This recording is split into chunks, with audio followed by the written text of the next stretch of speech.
Hello and welcome back to Historian at Midnight. In the last days of the year 179 after Christ, in a Roman military camp pitched on the northern bank of the Danube River, near a garrison town called Vindobona, a place that would centuries later grow into the city of Vienna, an old man sat alone in a tent lit by a single oil lamp,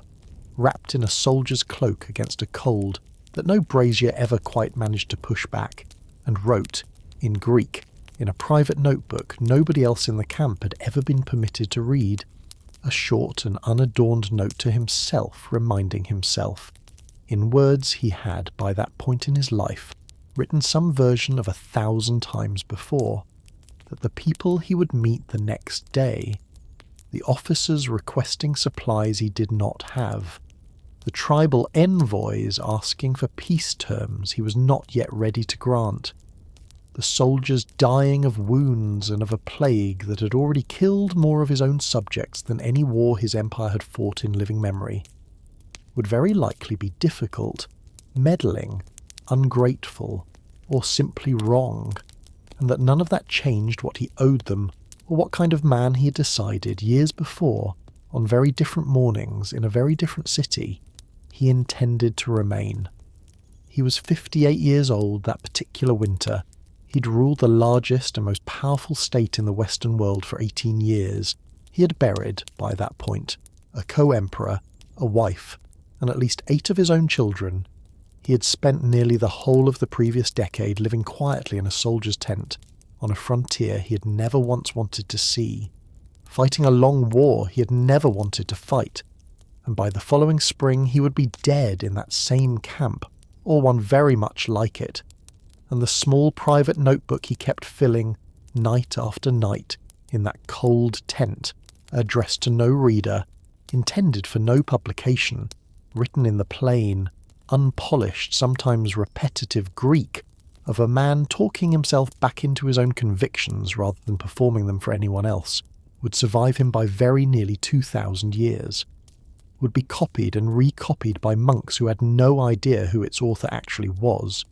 would very nearly vanish from human memory entirely on more than one occasion across those 2 millennia, and would eventually become one of the most widely read works of philosophy the ancient world ever produced, sitting today on nightstands and in soldiers' kit bags, and on the shelves of people who have never read another word of Roman history in their lives, under the title later generations would eventually give it, a title he himself never chose, never approved, and never once saw, the Meditations of Marcus Aurelius. This is not, at its own core, simply another story of a Roman emperor, a category history has handed us dozens of, and it is not simply the story of a philosopher, a category history has handed us dozens more of again, because what makes the man who wrote that notebook by lamplight on the Danube frontier genuinely rare enough that the ancient world itself struggled to find a name for it, and rare enough that we are still, 2,000 years later, faintly astonished by it, is that he was both of those things at once,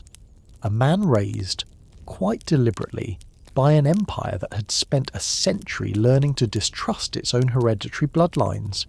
to hold more direct, unchecked power over more human lives than almost any single person in the ancient world, and a man trained, with equal deliberation, by teachers he chose for himself once he was old enough to choose, in a philosophy whose entire discipline was built around wanting that same power as little as possible,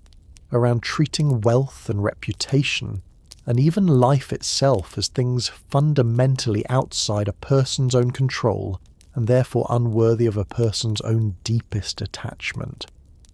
Tonight is the story of what happened when those 2 educations, the one Rome gave him, and the one he gave himself, collided for 18 unbroken years against plague, war, betrayal, grief, and a slow, patient erosion of nearly everything a man in his position might reasonably have hoped to control, and of the private, handwritten record he kept of that collision, a record never meant for us at all, that somehow became the clearest window a distant and different world has ever left open into what it actually felt like, from the inside, to try to remain a decent and steady person, while holding power that decency and steadiness very rarely survive intact. Before we drift any further into tonight's long story, take a quiet moment to like this video and subscribe, but only if you find something here genuinely worth returning to, because that is truly the only reason I would ever want you to. This is still a small channel finding its own footing, sitting right around 1,000 subscribers as this story goes out into the world, and if this is genuinely the kind of long, unhurried telling you find yourself wanting more of, staying with us and helping this channel find its way toward 10,000 subscribers would mean a great deal more than you probably realise sitting there listening tonight. If you're watching this on YouTube, the Spotify link for this channel is waiting for you down in the description, since new episodes have taken to landing there a little before they reach this screen, and if you happen to be listening on Spotify right now instead, searching Historian at Midnight on YouTube will show you the rest of what this channel has been quietly building. And if the mood takes you, leave your own location and your own local time down in the comments, because it costs nothing, and it lets other restless, sleepless people find their way here. And there is something quietly good about knowing that somewhere out there tonight, under some entirely different stretch of sky, a stranger is settling into this same slow hour. There is no need to rush toward any of what follows tonight, so let your body sink into whatever is holding it up right now, and let your eyes close whenever they are ready to, because none of this needs watching, only listening. The way you might listen to rain finding a roof without ever getting up to check on it. A Roman emperor spent nearly 2 decades writing himself back toward calm, one short, unpolished sentence at a time, in the middle of wars and plagues and grief he could not stop, and if a mind that tired could still find its way, most nights, back to something like steadiness. There is no reason yours cannot find its own way towards sleep tonight, at whatever unhurried pace it wants to take getting there. To understand the man writing alone in that cold tent on the Danube, we have to go back nearly 60 years, to a Rome that had, by the spring of the year 121 after Christ, already spent close to a century quietly solving a problem that had destroyed dynasty after dynasty in the empire's first 150 years of imperial rule. The plain biological problem that emperors, like everyone else, did not reliably produce sons who were competent or sane, or even alive by the time succession actually mattered. The solution 4 successive emperors had stumbled into, more through necessity than through any grand constitutional design, was adoption. An emperor without a suitable biological heir simply choosing the most capable man available to him, formally adopting that man as his own son regardless of blood, and grooming him for years before handing him the throne, a practice that had given Rome, across the reigns of Nerva, Trajan and Hadrian, a run of rulers historians would later come to call, with the comfortable hindsight of centuries, the 5 good emperors, though nobody living through those same decades used any such phrase, because nobody living through them yet knew how the run would end, or whether it would end well at all. Notice, too, exactly what kind of ruling family this same adoptive practice was quietly working to avoid ever producing again, because the century of Roman imperial history immediately preceding this one, the century that had given the empire its first ruling dynasty, the Julio-Claudians, descended in various tangled ways from Augustus himself, had also given Rome, alongside genuinely capable rulers, the reigns of Caligula and Nero, 2 emperors whose own names had become, well within living memory of Marcus's own grandfather's generation, a byword for exactly the kind of instability, cruelty and simple erratic misrule that hereditary succession, when it happened to hand power to the wrong temperament at the wrong age, could produce with no available correction beyond outright assassination. And it was that same recent genuinely traumatic memory, a mad or vicious young emperor inheriting absolute power purely by accident of birth, that had pushed Nerva, childless himself, to adopt a proven and popular general named Trajan as his own heir, back in the year 97, establishing, almost by improvised necessity, rather than any grand constitutional theory, the practice of choosing an heir for demonstrated competence that Trajan and then Hadrian each continued in turn, a system that had, by the time it finally reached Marcus, already run successfully for nearly half a century, and that depended entirely and precariously on each successive emperor either lacking a suitable son of his own or possessing the considerable personal discipline to look past that son in favour of a better candidate, a discipline this whole story has already told you Marcus himself, when his own turn finally came to make exactly that same choice, found that he did not, in the end, actually have. Marcus Aurelius was born into that same uncertain, unfinished experiment on the 26th of April, in the year 121 after Christ, in a house on Rome's own Caelian hill, into a family that was wealthy, well-connected, and thoroughly, almost unusually provincial by the standards of Rome's oldest senatorial houses, because the Annius family into which he was born under the name Marcus Annius Verus had made its considerable fortune not in Rome itself but in the olive oil trade of southern Spain, in a region near modern Seville that had, across 3 generations, produced enough wealth and enough political usefulness to Rome's own imperial administration to buy the family a genuine seat among the capital's governing elite, a background that mattered later, because it meant the boy who would eventually rule the whole of that empire came from a family whose own fortune had been built on trade and administration rather than ancient battlefield glory, practical people rather than legendary ones. His father, also named Marcus Annius Verus, died when the boy was only about 3 years old, a loss that placed him, according to Roman custom, under the formal guardianship of his own grandfather, a prominent senator and 3-time consul who by all surviving accounts doted on the boy, and it was in that same grandfather's household, and in the household of his mother Domitia Lucilla, a woman of considerable inherited wealth in her own right, whom later sources describe with real and consistent warmth, that young Marcus spent his earliest years in a Rome ruled, at the moment of his birth, by the restless, brilliant, and famously unpredictable Emperor Hadrian, a man who happened, as it turned out, to live not far from the Annius family's own house on the Caelian hill, and who took, from an early point in the boy's childhood, a personal and genuinely affectionate interest in him that would eventually reshape the entire course of his life. It is worth naming plainly the specific nickname Hadrian is said to have given the boy, because ancient sources preserve it consistently enough that it has survived as one of the small vivid human details this whole grand political story otherwise tends to crowd out. Verissimus, a playful Latin pun on the family name Verus, that also meant, roughly, the most truthful one or the truest, a nickname several ancient biographers say Hadrian coined specifically because even as a small child Marcus displayed a candour and a seriousness that struck the notoriously difficult and notoriously hard to impress emperor as genuinely remarkable. A boy who did not flatter, did not perform, and appeared to say, even at 6 or 7 years old, more or less exactly what he actually thought. Hadrian enrolled him, at the unusually young age of 6, into the equestrian order, and at 8 into an ancient Roman priestly college called the Salii, honours that marked the boy out, well before he had done anything to earn them beyond simply being noticed and liked by an emperor.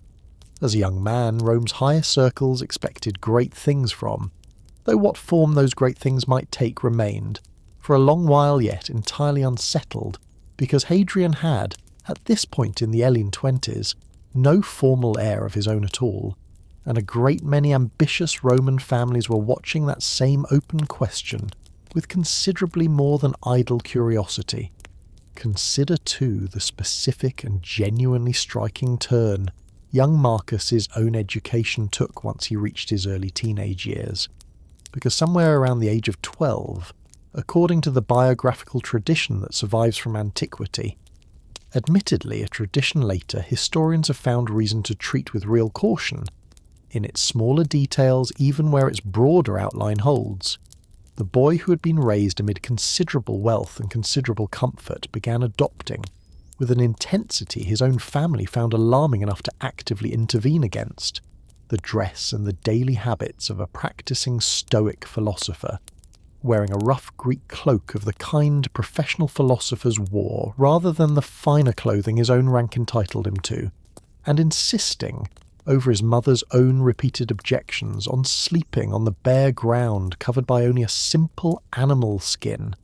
rather than in the comfortable bed his family's wealth had always provided him.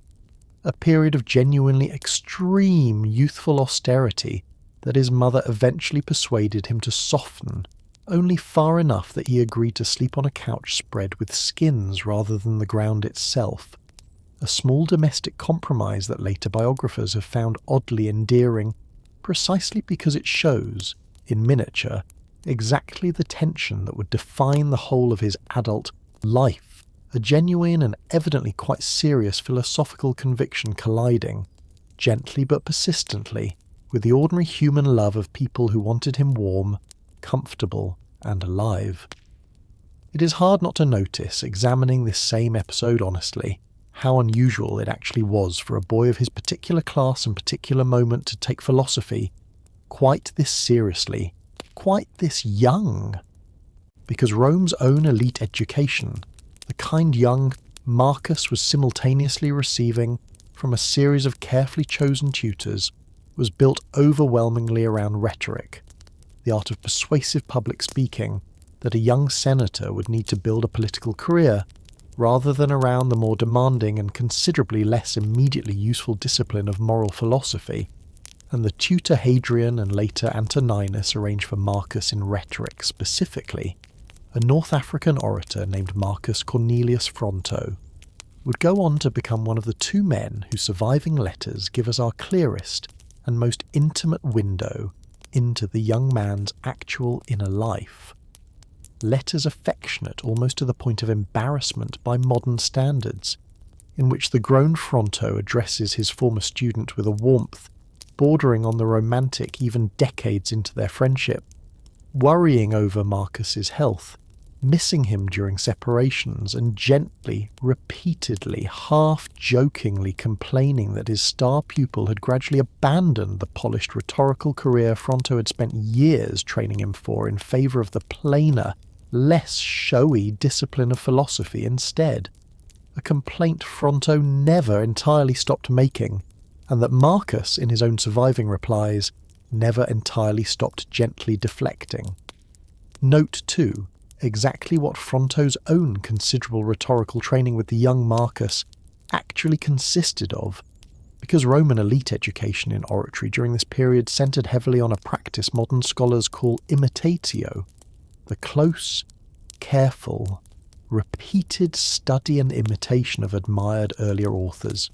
Fronto himself favouring the older, more archaic Latin prose stylists of the Roman Republic, over the smoother, more fashionable Ciceronian style most other teachers of his own generation preferred, drilling young Marcus in finding exactly the right word, the specific, unusual or old-fashioned term that would strike a listening audience as distinctive rather than merely competent, an exacting, technical, almost obsessive attention to the surface texture of language that makes the eventual style of Marcus's own private notebook plain, repetitive, entirely unconcerned with rhetorical polish or verbal distinctiveness, look, in retrospect, like something closer to a quiet rebellion against everything his own first and most devoted teacher had spent years training him to value.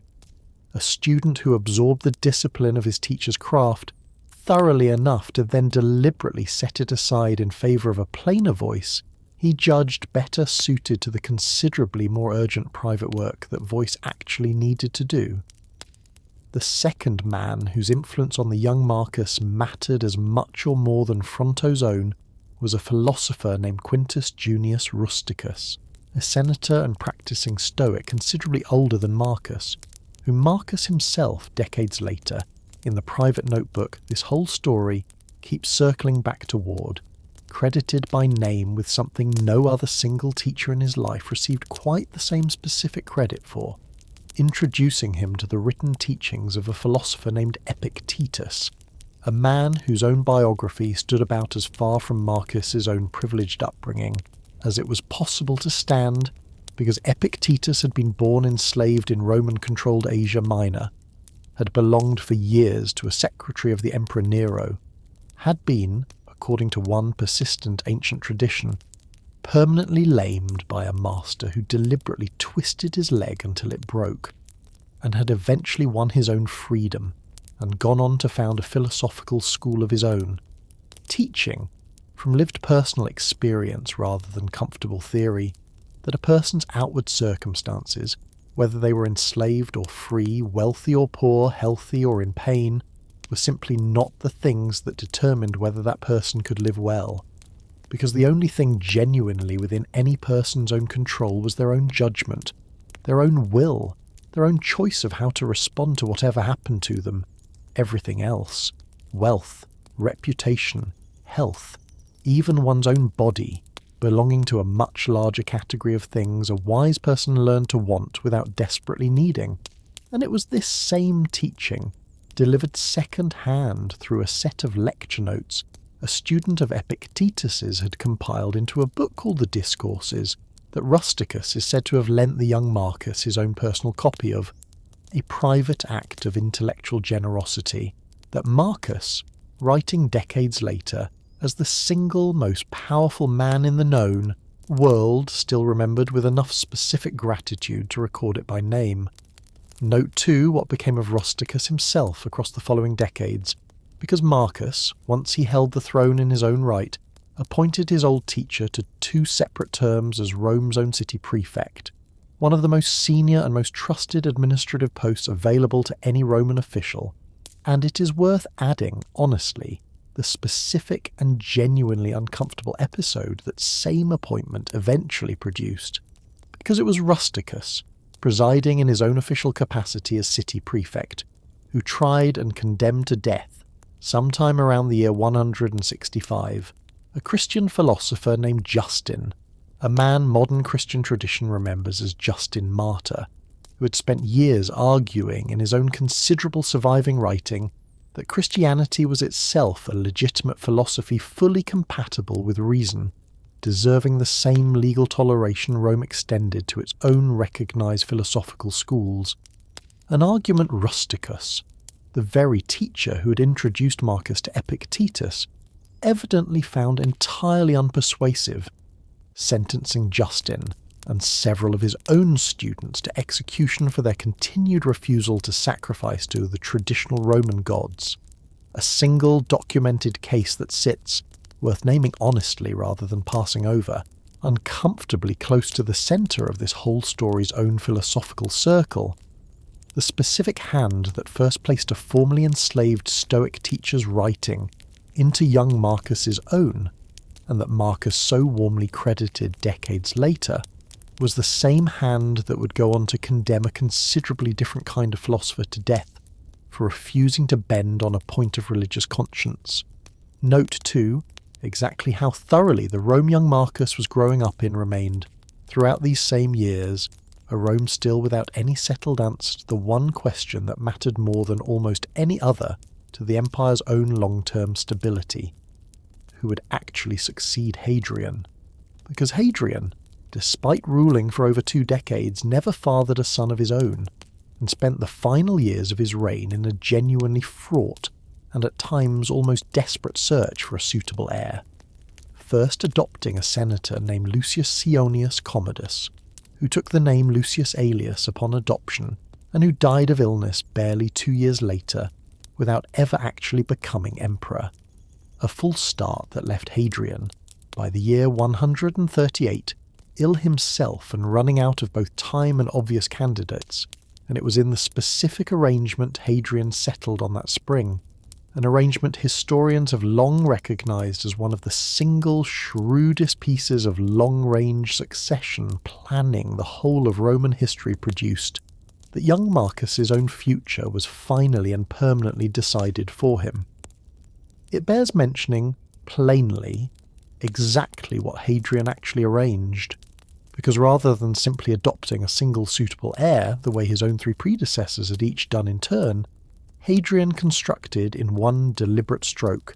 a chain spanning 2 full generations at once, adopting a respected 51-year-old senator named Titus Aurelius Antoninus, a man widely regarded even by his political rivals as decent, competent, and entirely without personal ambition for the throne he was now being handed, on the specific and binding condition that Antoninus himself immediately adopt two younger men in turn, the 7-year-old son of the recently deceased Lucius Aelius, a boy who would grow up to be known as Lucius Verus, and the 16-year-old Marcus, whose own quiet seriousness and evident philosophical bent had apparently never stopped mattering to Hadrian even amid all the political manoeuvring of his final illness, so that in a single afternoon in the year 138, a teenage boy who had spent his childhood reading Epictetus in secret and sleeping on animal skins to spite his own family's evident comfort, found himself, quite suddenly, formally adopted into the imperial family, renamed Marcus Aurelius Antoninus, and marked out at 16 years old as a future emperor of Rome, a fate several ancient sources suggest he received with something closer to genuine reluctance and even distress than to the eager ambition later legend might expect of him, a reaction worth holding on to as one of this whole evening's earlier small signs that the power everyone assumed he must obviously want was, for Marcus himself, never quite so simple a thing to actually want. One biographer recording that Marcus was, in fact, unhappy at the news and left his own family's household for the considerably grander imperial residence only with real and visible sorrow at what he was leaving behind. Hadrian died the following year, in the year 138 after Christ, and Antoninus taking the honorific title Pius, likely awarded to him by the Senate in recognition of the loyal and dutiful way he had insisted on properly honouring his own predecessor's memory against some initial senatorial resistance, began a reign that would stretch, remarkably and almost uneventfully by the standards of Roman imperial history, across the following 23 years, a reign later historians have sometimes struggled to write about at any real length, precisely because so little of dramatic consequence happened during it. No major wars fought personally by the emperor, no serious internal conspiracies that succeeded, no famous disasters requiring famous responses, simply 2 decades of careful, competent, largely peaceful administration, a rarity so pronounced in the history of Rome's emperors that Antoninus Pius's own reign has sometimes been described, only half in jest, as the dullest golden age any empire ever enjoyed, and the record also shows, briefly, where the very label historians now use for this whole family of rulers actually comes from, because the honorific title Pius the Senate awarded Hadrian's chosen successor, and the family name Antoninus that came bundled with it through the adoption, was carried forward through the chain of further adoptions this evening has already described by Marcus himself, by Lucius Verus, and eventually by Commodus in turn,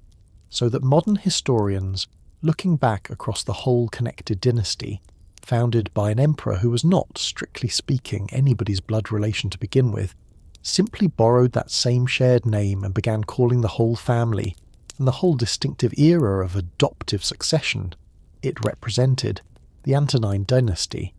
a label invented centuries after the fact to describe a family that had never actually been a family at all, in the ordinary hereditary sense, only a carefully chosen sequence of unrelated men who happened, through the specific accident of Roman adoption law, to end up sharing a single inherited name. And it was inside that same long, quiet, remarkably stable stretch of years that Marcus spent his 20s and 30s being trained deliberately and patiently for the throne he would eventually inherit. It is worth noting, too, exactly what that same training actually consisted of, because Antoninus, unlike a great many Roman fathers, imperial or otherwise, appears to have genuinely valued philosophical education for its own sake, rather than treating it as an ornamental luxury, and encouraged Marcus to continue his studies under Rusticus and under several other Stoic teachers, even as he simultaneously groomed him in the practical, unglamorous machinery of actual imperial administration, having him sit in on legal cases, review petitions and observe, at close range and for years on end, exactly how a competent Roman emperor actually spent his working days, which turned out to consist in overwhelming and often tedious proportion, not of grand military conquest or dramatic public spectacle, but of an endless, patient stream of paperwork, provincial disputes, inheritance cases, and requests for imperial rulings on matters a modern reader would find almost comically mundane, a form of apprenticeship considerably less glamorous than any story about a future philosopher emperor might lead a listener to expect, but one Marcus himself, in his own later private writing, would credit, plainly and without embellishment, as having taught him something Rusticus's own philosophy. Books alone never quite could. The specific, grinding, unglamorous discipline of actually doing the job well day after day, without any audience there to notice or applaud it. Note too what the city surrounding all of this same quiet apprenticeship actually looked, sounded and smelled like during these same peaceful decades, because Rome under Antoninus Pius, a city historians estimate held somewhere close to 1 million people at its own height, considerably larger than any European city would grow again for well over 1,000 years afterward, was a place of genuinely overwhelming sensory intensity, narrow, crowded streets, echoing with the wheeled traffic officially banned from the city centre during daylight hours precisely because the noise and congestion it produced was already considered intolerable. The smoke of countless cooking fires and bathhouse furnaces hanging low over neighbourhoods packed with multi-storey apartment blocks called insulae. The mingled smell of the enormous public markets, fish and grain, and imported spice from across the whole Mediterranean world, competing with the considerably less pleasant smell of the Tiber itself,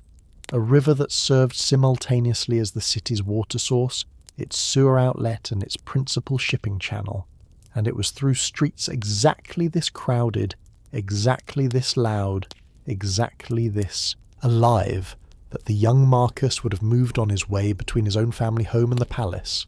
absorbing, alongside Fronto's rhetoric and Rusticus's philosophy, the specific ordinary texture of a capital city that a great many of its own residents, watching this quiet, serious young man pass by on his way to yet another lesson, likely had no particular reason to notice at all. It is worth naming, too, the specific and genuinely consistent record of disaster relief this same reign left behind, because Antoninus Pius, and later Marcus himself, once he held the throne in his own right, responded, again and again across these decades, to a long, largely unremembered succession of natural disasters striking different corners of the empire, a catastrophic earthquake that levelled much of the city of Smyrna on the coast of Asia Minor, a devastating fire that swept through a considerable portion of Rome itself, flooding along the Tiber severe enough to destroy grain stores the city depended on, each answered with direct imperial funding for reconstruction, tax remission for the affected province, and, in the case of Smyrna specifically, a personal appeal from Marcus's own former tutor Fronto, delivered as a formal public oration on the stricken city's behalf, urging exactly the kind of imperial generosity Marcus in fact went on to provide, a pattern of disaster response so consistent across these decades that it reads, examined as a whole, rather than as a series of isolated gestures, as something closer to unofficial state policy than to occasional imperial charity. A considerable portion of the empire's own stability across these same years resting on precisely this kind of quiet, unglamorous, and largely uncelebrated administrative generosity, other than on any single dramatic act of leadership. It is worth remembering, too, one further silence sitting alongside the ones this evening has already asked you to hold honestly, because the enslaved people whose own daily labour kept the households of Marcus's own Rome running, this evening has already told you, in something close to 10 to 20% of the entire population of Roman Italy, left behind, in the overwhelming majority of cases, no written account of their own lives at all, no letters, no private notebook, no equivalent of Fronto's rediscovered correspondence, only the occasional brief funerary inscription, purchased for them by a former master, or by their own hard-saved earnings after eventual manumission, recording little more than a name and sometimes a trade, a cook, a wet nurse, a household secretary, a silence considerably larger and considerably more complete than even the one this evening has already described surrounding the Marcomanni and the Quadi, because at least those same tribal peoples possessed their own kings and their own oral traditions, however imperfectly Roman writers transmitted them, while an enslaved cook working in a Roman kitchen a few hundred feet from where Marcus wrote his own famously humane private reflections on justice and shared humanity left behind in the overwhelming majority of cases, no trace at all beyond the specific value assigned to them in a household inventory, some distant descendant of their own owner eventually discarded. It is worth adding too the specific domestic arrangement that accompanied all of this same political grooming, because in the year 145, at the age of 24, Marcus married Antoninus's own daughter, his adoptive sister, in the strict legal sense created by Antoninus's own adoption, a woman named Annia Galeria Faustina, generally called Faustina the Younger to distinguish her from her own mother, a marriage arranged in the plain political logic of Roman dynastic succession, to bind the future emperor even more securely into the family that adopted him, and this same dynastic logic extended a full generation further still, because Marcus and Faustina's own eldest surviving daughter, Lucilla, was in turn married to Lucius Verus once he became co-emperor, binding the two adoptive brothers even more tightly together through their own children's marriage, a match that ended, of course, with Verus's own sudden death on the road in the year 169, after which Lucilla, still only in her 20s, was remarried to a senator considerably her senior, and it bears mentioning too, looking briefly beyond the boundary of tonight's own story, that Lucilla would go on, years after her own father's death, to be implicated in a failed conspiracy against her own brother. Commodus's increasingly erratic sole rule, a conspiracy that ended in her own execution, one further quiet, largely unremembered casualty of exactly the succession Marcus had chosen in his final years, a family that had already buried so many of its own children, eventually consuming, in the following decade, one of the few who had actually managed to survive childhood at all. Marcus and Faustina's own marriage would go on, across the following 3 decades, to produce somewhere between 12 and 14 children, an extraordinarily large family even by the standards of an era with considerably higher birth rates and considerably higher rates of infant and childhood mortality than our own, of whom only a small handful, 4 daughters, and, eventually and consequentially, a single surviving son would actually live to adulthood, a private and recurring grief this whole story will return to later, because a man later remembered chiefly for the disciplined calm of his own written philosophy, spent the better part of his adult life burying his own children, one after another, and did so far as the surviving record allows us to judge, without ever once complaining about it in the private notebook where he complained, quite openly, about a great many considerably smaller frustrations. Notice, too, one specific loss among that same long, largely undocumented succession of grief, because in the year 169, the same year Lucius Verus died on the roadside this evening as already described, Marcus and Faustina's own young son Annius Verus, a boy who had already been given the title of Caesar and marked out before Commodus's own later elevation as a future heir in his own right, died at around 7 years old, following what ancient sources describe as a surgical operation on a growth behind his own ear, a procedure that appears, from the frustratingly brief surviving description, to have gone badly wrong, and this same double loss, a co-emperor and a young son within the very same year, arrived at almost exactly the moment Marcus was also absorbing the first full shock of the Marcomannic invasion reaching Roman Italy itself. 3 catastrophes landing on top of one another within a matter of months, a specific and genuinely brutal convergence of private grief and public crisis that the calm, controlled prose of his own private notebook, written across the years immediately following, gives almost no direct indication of at all, the notebook's own silences, examined honestly across this whole story, beginning to look less like evidence of a man untouched by loss, and more like evidence of exactly where his own considerable discipline was being spent hardest, on the losses too large to write about rather than the daily irritations small enough to. Antoninus Pius died in the year 161 after Christ, at the age of 74,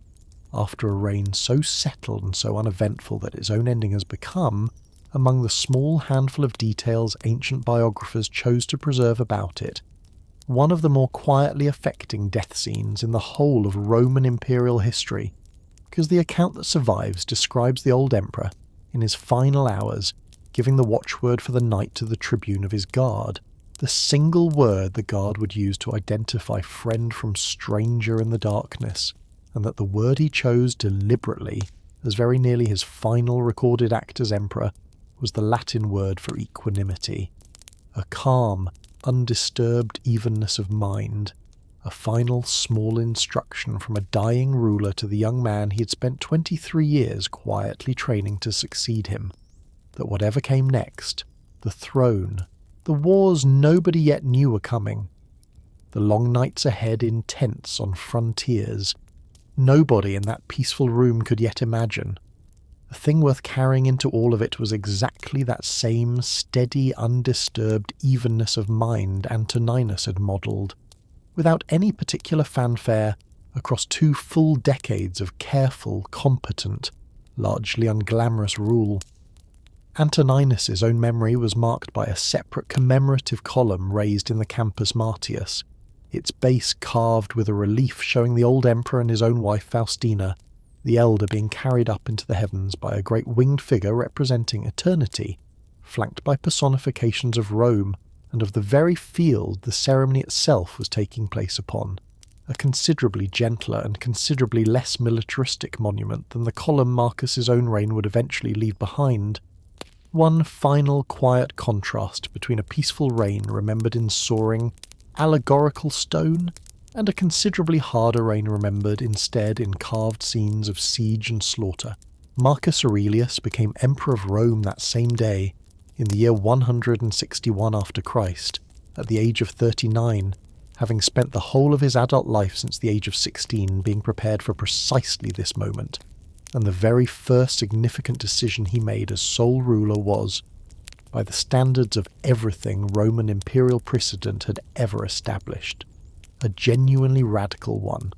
because rather than ruling alone, as every emperor since Augustus had ruled alone, Marcus insisted, against what appears to have been at least some initial hesitation from the Senate, on elevating his own adoptive brother Lucius Verus to the rank of full co-emperor, sharing the throne, the title, and the formal powers of imperial rule with a man 11 years his junior, in a genuinely unprecedented arrangement of joint Augusti, a decision several ancient sources suggest Marcus made not out of any political necessity, since he held more than enough personal authority and Senate support to have ruled entirely alone if he had chosen to, but out of a specific and evidently sincere sense of loyalty to the terms of Hadrian's own original adoption arrangement 2 decades earlier, honouring, at real personal cost in terms of divided authority and divided credit, an old man's careful long-range planning for 2 boys who had, by the time it actually mattered, grown into 2 very different men indeed. Consider too the specific and genuinely enormous sum Marcus authorised paying to Rome's own Praetorian Guard, the elite military unit stationed in the capital itself and specifically responsible for the emperor's own personal security upon his and Verus's joint accession, because Roman custom by this period expected each new emperor to mark his own succession with a donative, a direct cash payment distributed to the guard specifically to secure its own continued loyalty, and Marcus, breaking with the more modest sums several of his own predecessors had distributed, authorised a payment historians estimate at roughly double what any earlier emperor had paid, a considerable and quite deliberate piece of political calculation from a man this evening has otherwise spent so many hours describing as reluctant, philosophically minded, and largely indifferent to worldly display, a reminder that even the most genuinely reluctant ruler still had to speak, when the moment actually required it, the plain and unphilosophical language of money that kept an empire's own armed guard loyal to the throne rather than to whichever rival happened to offer more. A lesson in the ordinary mechanics of holding power that no amount of philosophical training could have safely allowed him to skip. Picture 2. Exactly how the formal ceremony of accession itself actually unfolded that same day in the year 161. Because Roman imperial succession by this period followed a specific and by now well-rehearsed sequence, the Praetorian Guard acclaiming the new emperor first, their own approval functioning as the single most practically important endorsement any new ruler could receive given their own physical proximity to his person, followed by formal ratification from the Senate, meeting in special session to confer the specific bundle of titles and legal powers, tribunician power, proconsular authority, the title of Augustus itself, that together constituted the actual legal substance of imperial rule, a ceremony Marcus and Verus moved through together that same day, with what several surviving accounts describe as evident and genuine mutual courtesy, Marcus insisting, at every formal stage of the proceedings, that his own adoptive brother receive equal honour and equal acclamation alongside him, a small but consistent pattern of behaviour, repeated at the very first possible opportunity his own new authority gave him to establish it, that would go on to define the whole of the partnership's following 8 years. Observe, too, how thoroughly the whole peaceful world Marcus had been raised inside had come to simply assume its own continuation, because the stretch of relative peace running from Augustus's own reign down through Antoninus Pius, a span of very nearly 2 full centuries later historians would come to call the Pax Romana, had by Marcus's own young adulthood become so settled, so apparently permanent, that an entire generation of Rome's own governing class had grown up with genuinely little direct memory of what a serious external threat to the empire's own core territory actually looked or felt like, a comfortable, unexamined assumption of continued peace that made the plague's arrival and the Marcomannic invasion that followed so closely behind it land with a psychological force considerably heavier than the raw military numbers alone would suggest. An empire that had spent generations quietly forgetting how to expect real danger, suddenly relearning, within the space of a single decade, exactly how quickly that same comfortable assumption could be taken away. Marcus's own contemporaries did not universally regard the specific combination of philosophy and imperial power his own reign represented as an obviously good thing, because a considerable strand of Roman opinion, distinct from the more purely political concerns this evening has already described, held philosophers in general suspicion as impractical, self-important men more interested in abstract argument than in the concrete, unglamorous business of actually running a household or a state. A suspicion with deep roots in Roman culture reaching back for centuries before Marcus's own birth, and Marcus himself appears to have been keenly aware of exactly this same skepticism, his own private notebook containing more than one passage warning himself against behaving like a philosopher, in the showy, performative sense the word had also come to carry, wearing the costume and the vocabulary of wisdom without doing the genuinely harder, quieter work underneath it, a specific personal anxiety worth sitting with, because it suggests a man who worried, across decades of actual demonstrated discipline, that he might still, despite everything, be mistaking the appearance of virtue for the considerably harder achievement of the real thing. A worry that, on the honest evidence this whole evening has laid out, never fully went away, and was, if anything, one further sign of exactly the seriousness with which he actually took the whole project. Observe, too, exactly how different those two men actually were, because where Marcus had spent his 20s and 30s absorbing Stoic philosophy and quietly mastering the tedious paperwork of provincial administration, Lucius Verus had grown into a considerably more conventional Roman aristocrat, fond of chariot racing, fond of the theatre, fond of fine food and fine company, a man several ancient sources describe with a certain amount of good-natured, or occasionally not so good-natured gossip about his taste for luxury and leisure, and yet a man Marcus himself, in his own private writing, never once criticised, choosing instead, across 8 years of genuinely shared rule, to work with his adoptive brother's own strengths rather than resent his weaknesses, a partnership that would be tested almost immediately, because barely had the two men settled into joint rule when word reached Rome, within months of Antoninus's death, that the kingdom of Parthia, Rome's great and long-standing rival power to the east, sitting astride the rich trade routes running through Mesopotamia and into Central Asia, had invaded the Roman client kingdom of Armenia,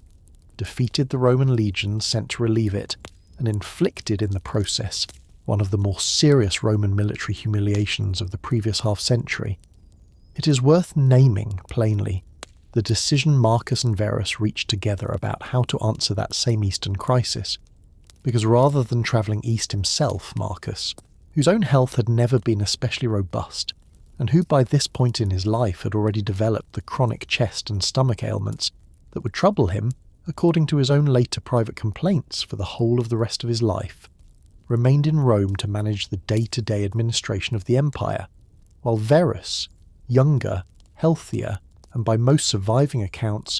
considerably more enthusiastic about the prospect of a great military campaign than his own philosophically inclined brother had ever been, travelled east to take nominal command of the war effort himself, a division of labour that suited both men's own genuine temperaments, and that produced across the following 4 years a war fought and largely won not by Verus's own personal generalship, which ancient sources describe as considerably more devoted to the pleasures of Antioch's own famously comfortable garrison life than to any actual battlefield leadership, but by a talented Roman general serving under him named Gaius Avidius Cassius, a name this whole story is going to have real and considerable reason to return to. It is worth noting, too, exactly how thoroughly Cassius's own campaigns actually succeeded, because Roman forces under his command drove deep into Parthian territory across the years 163 through 166, capturing and burning the Parthian capital of Ctesiphon itself, a genuinely stunning achievement that restored, at least for the moment, Roman prestige in the east, and secured a peace settlement favourable enough to Rome that both Marcus and Verus were formally awarded triumphal honours by the Senate for a war neither of them had personally commanded in the field, and it is worth underscoring too exactly what the returning legions carried back with them into the heart of the empire alongside their own hard-won victory. Because somewhere in the ruins of Mesopotamia, whether in a temple the soldiers looted against their own officers' orders, as one persistent ancient legend claims, or simply in the ordinary and unremarkable way diseases have always travelled along the same roads that carry armies and merchants and refugees, Roman soldiers returning home in the year 166 after Christ carried with them a plague that would go on to kill more people, by a considerable margin, than any war Rome would fight for the whole of the following century. Observe, too, exactly how the Parthian War had actually begun, because the crisis that first pulled Verus east in the year 162 traced back to a Parthian king named Vologases IV, who invaded the Roman client kingdom of Armenia, installed his own preferred candidate on its throne in place of the Roman-backed king, and then annihilated an entire Roman legion sent from the province of Cappadocia to answer him, its own commanding governor, a man named Severianus, taking his own life rather than survive the disaster, a defeat serious enough and public enough that it left Rome's eastern subjects and Rome's eastern rivals alike genuinely uncertain whether the new joint reign of two untested emperors, one a philosopher with no real military reputation, and the other a young man known chiefly for his taste in chariot racing,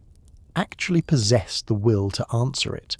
Uncertainty the following 4 years of hard campaigning under Avidius Cassius's own considerable generalship went a long way toward permanently settling. It is worth remembering too honestly exactly how Lucius Verus actually spent those same 4 years, because while Cassius and his fellow officers did the difficult work of actually winning the war in the field, Verus himself, established at winter quarters in the wealthy and famously pleasure-loving city of Antioch, appears,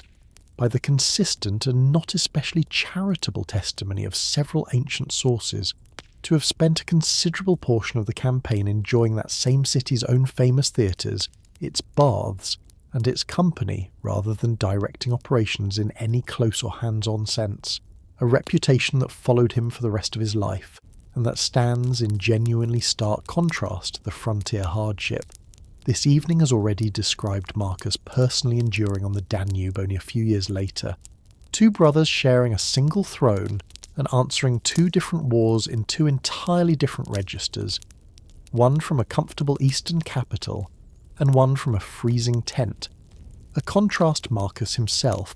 so far as the surviving record allows us to judge, never once held against him. Notice too the specific and genuinely notable step Marcus took to bind his own brother more closely to the Eastern campaign's own considerable prestige, because in the year 164, partway through the Parthian War, Marcus arranged for his own daughter Lucilla, still only in her mid-teens, to travel east and marry Verus in Ephesus. A marriage this evening has already described in its own later, sadder consequences, but one that, in its own original moment, served a specific and considered political purpose, tying the imperial family's own bloodline directly into the campaign Verus was nominally leading, and giving the eastern legions and the eastern provinces watching the war unfold a visible, celebrated reminder that the whole imperial family, not merely one distant co-emperor, considered their own war and their own sacrifice worth the Roman state's fullest attention and fullest investment. Consider too the specific terms of the peace that finally ended the war in the year 166, because Rome, having burned Ctesiphon and thoroughly demonstrated its own continued capacity to project force deep into Parthian territory, did not attempt to formally annex any further Parthian land, choosing instead to reinstall a Roman-approved king on the Armenian throne and to secure a durable, favourable peace along the existing frontier, a genuinely successful and comparatively restrained settlement by the standards of Roman imperial warfare, restraint that makes the plague those same victorious legions carried home with them all the more bitterly ironic, a war fought well, concluded wisely, and won at a cost that would not become fully apparent until long after the last Roman soldier had already marched home, believing the whole affair safely finished, celebrating a victory whose own true price would not actually come due for another year or two yet, quietly incubating in the baggage and the bodies of the very men marching it home in triumph, the uncounted dead of an empire that did not yet know how to count them. It is worth sitting, honestly and at some length, with the actual scale of what modern historians have come to call the Antonine Plague, because we do not know, and we will very likely never know with any real precision, exactly how many people it killed. The ancient world, possessing neither the medical understanding to properly identify the disease, nor the administrative capacity to count its dead with anything like modern accuracy, but the fragments of evidence that do survive, drawn chiefly from the writings of a Greek physician named Galen, who served as personal physician to both Marcus and, later, to Marcus's own son, and who left behind clinical descriptions of the disease's symptoms detailed enough that modern epidemiologists have been able to make an educated guess at its likely identity. Smallpox, or possibly a form of measles, describe a disease that produced fever, a rash that in survivors sometimes covered the entire body and left disfiguring scars, black pustules, internal bleeding, and, in a considerable proportion of the people it struck, death within a matter of days. Galen himself recording, in his own clinical notes, patients whose skin erupted in dark, ulcerated sores by the 9th day of illness, whose breath carried a distinctive and unmistakable odour his own medical training had never before encountered,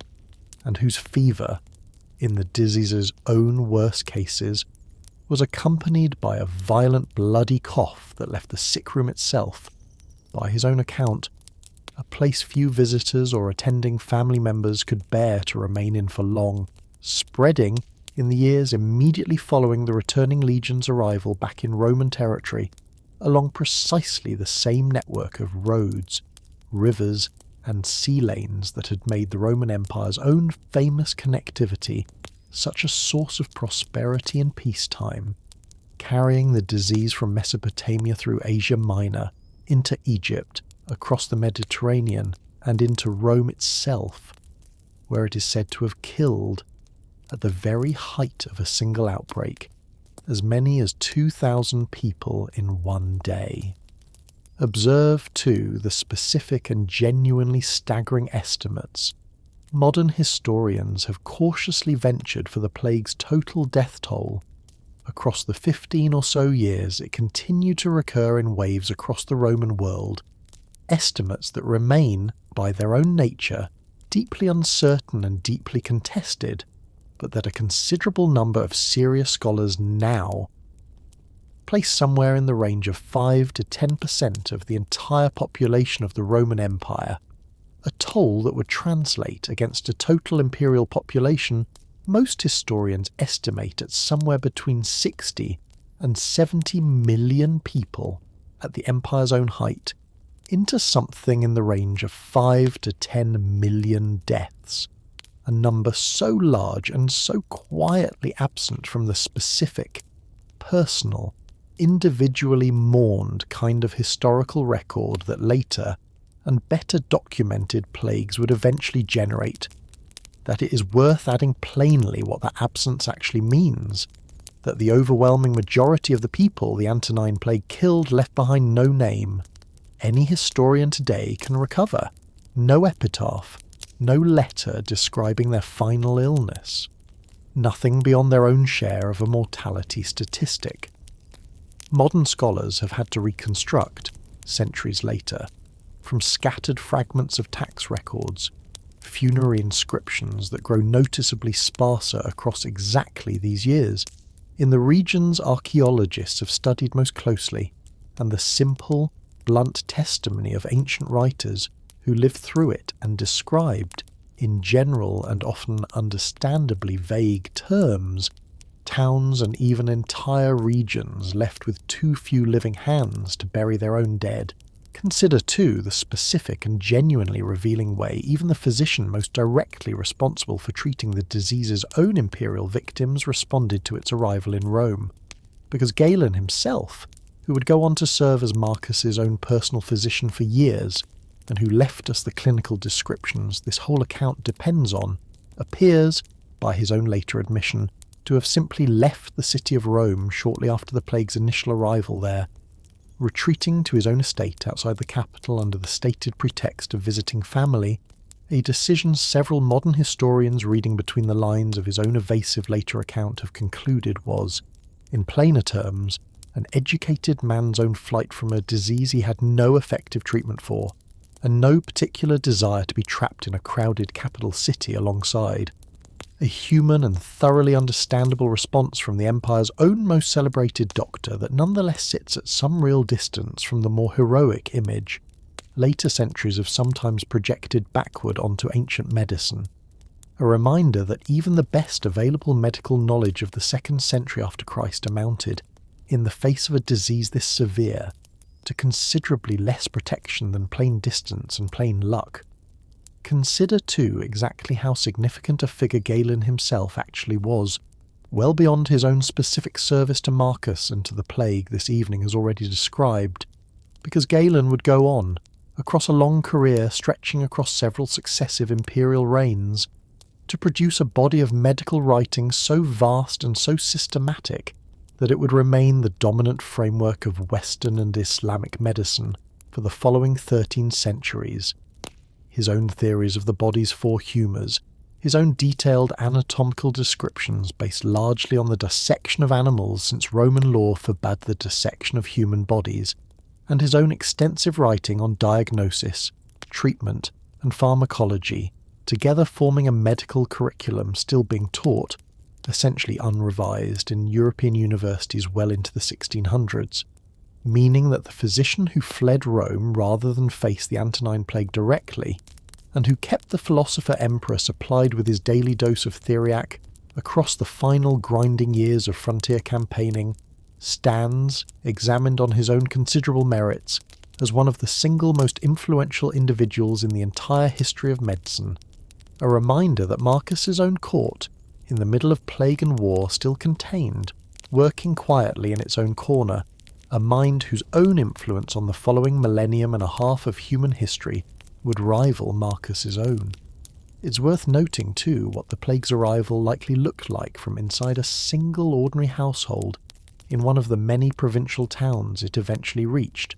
reconstructed honestly from the pattern archaeologists and historians have pieced together from tax records, funerary inscriptions, and the general shape of how ancient epidemics of this kind actually spread, rather than from any single surviving named account. Because a modest artisan family in a mid-sized provincial town somewhere along the trade routes running out of Italy, a potter, say, or a small textile merchant, would very likely have first heard of the disease as a distant rumour from travellers passing through. A sickness in the east, in the army,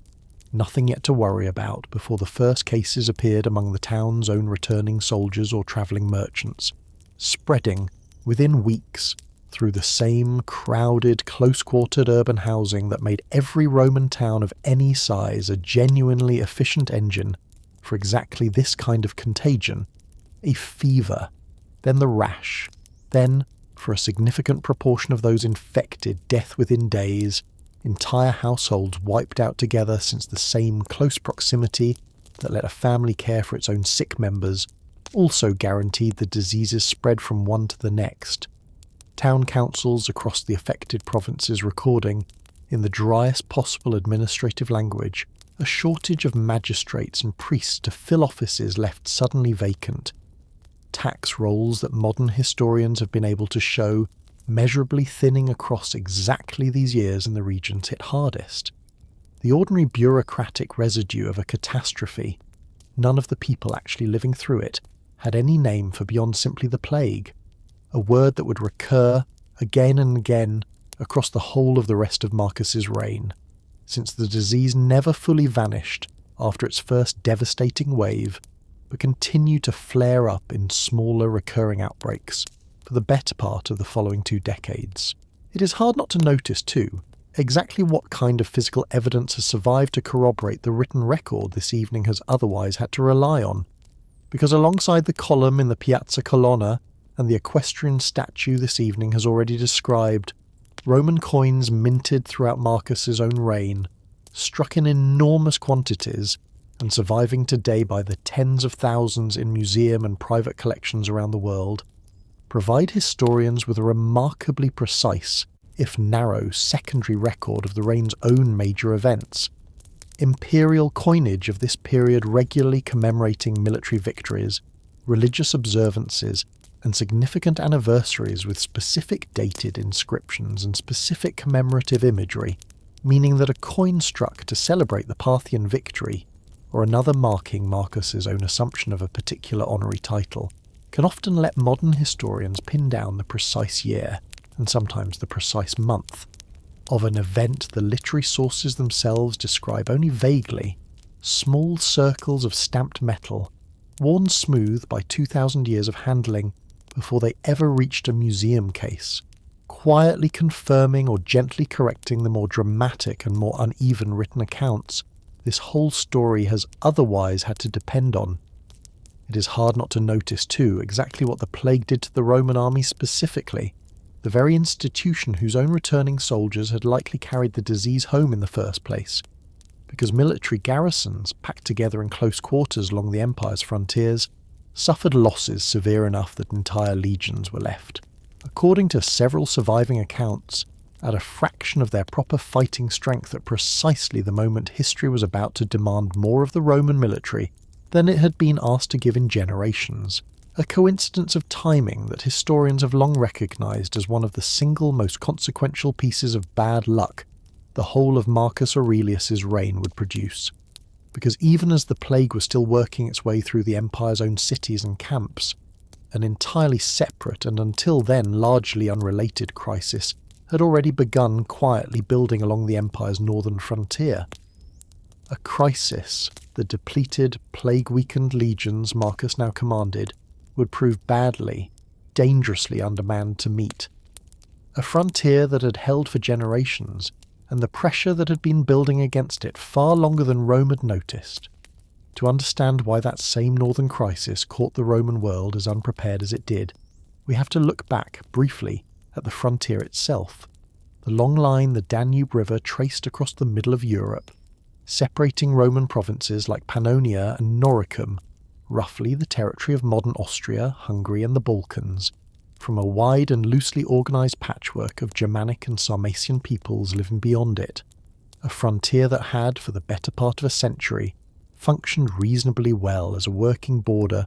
trade in both directions, occasional treaties, occasional small punitive raids, answered by occasional small Roman punitive expeditions, the ordinary low-grade friction of any long border between two very different kinds of society, but a frontier that had also, across those same decades, been absorbing a slow and largely invisible pressure building far to its own north and east, as one people displaced another in a long chain reaction of migration.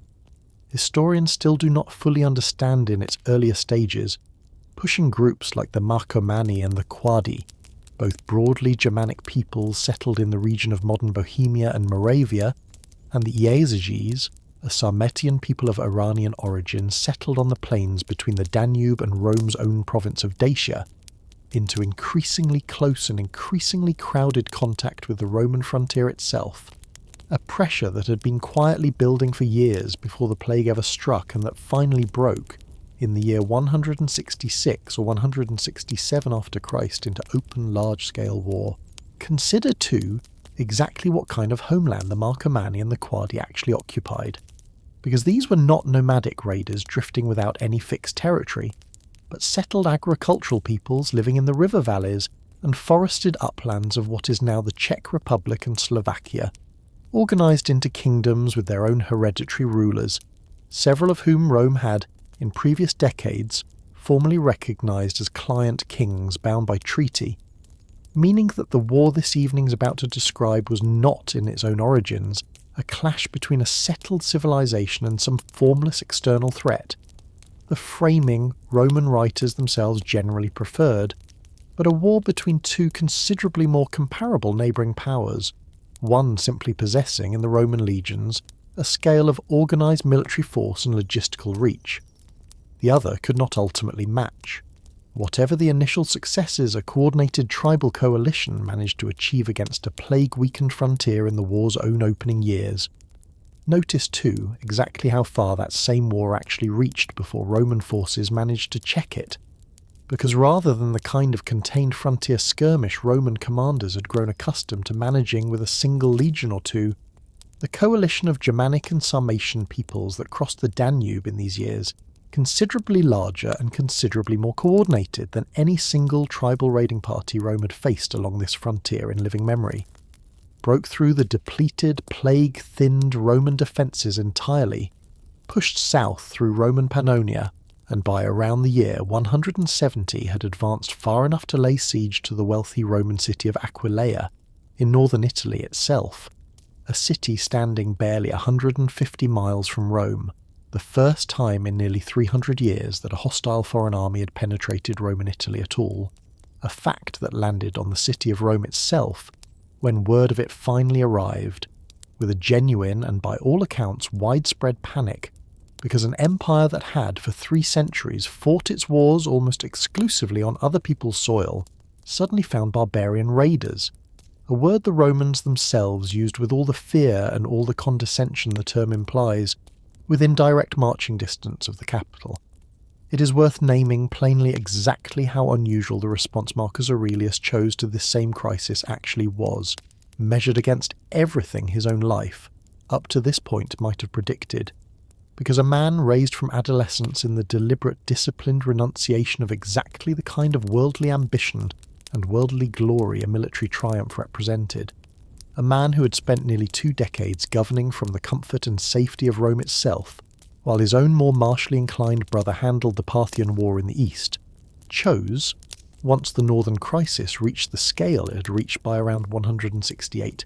to do something a great many of his own predecessors on the throne, men considerably less philosophically inclined than he was, had managed to avoid doing for most or all of their own reigns: travel personally to the front and command in person, for years at a stretch, a war he had never sought, and would. By his own private admission in the notebook, he began keeping in earnest during these very campaigns, have vastly preferred not to be fighting at all. Consider, too, the specific and genuinely striking way Marcus chose to finance a war that had caught the imperial treasury, like the depleted legions themselves, badly underprepared,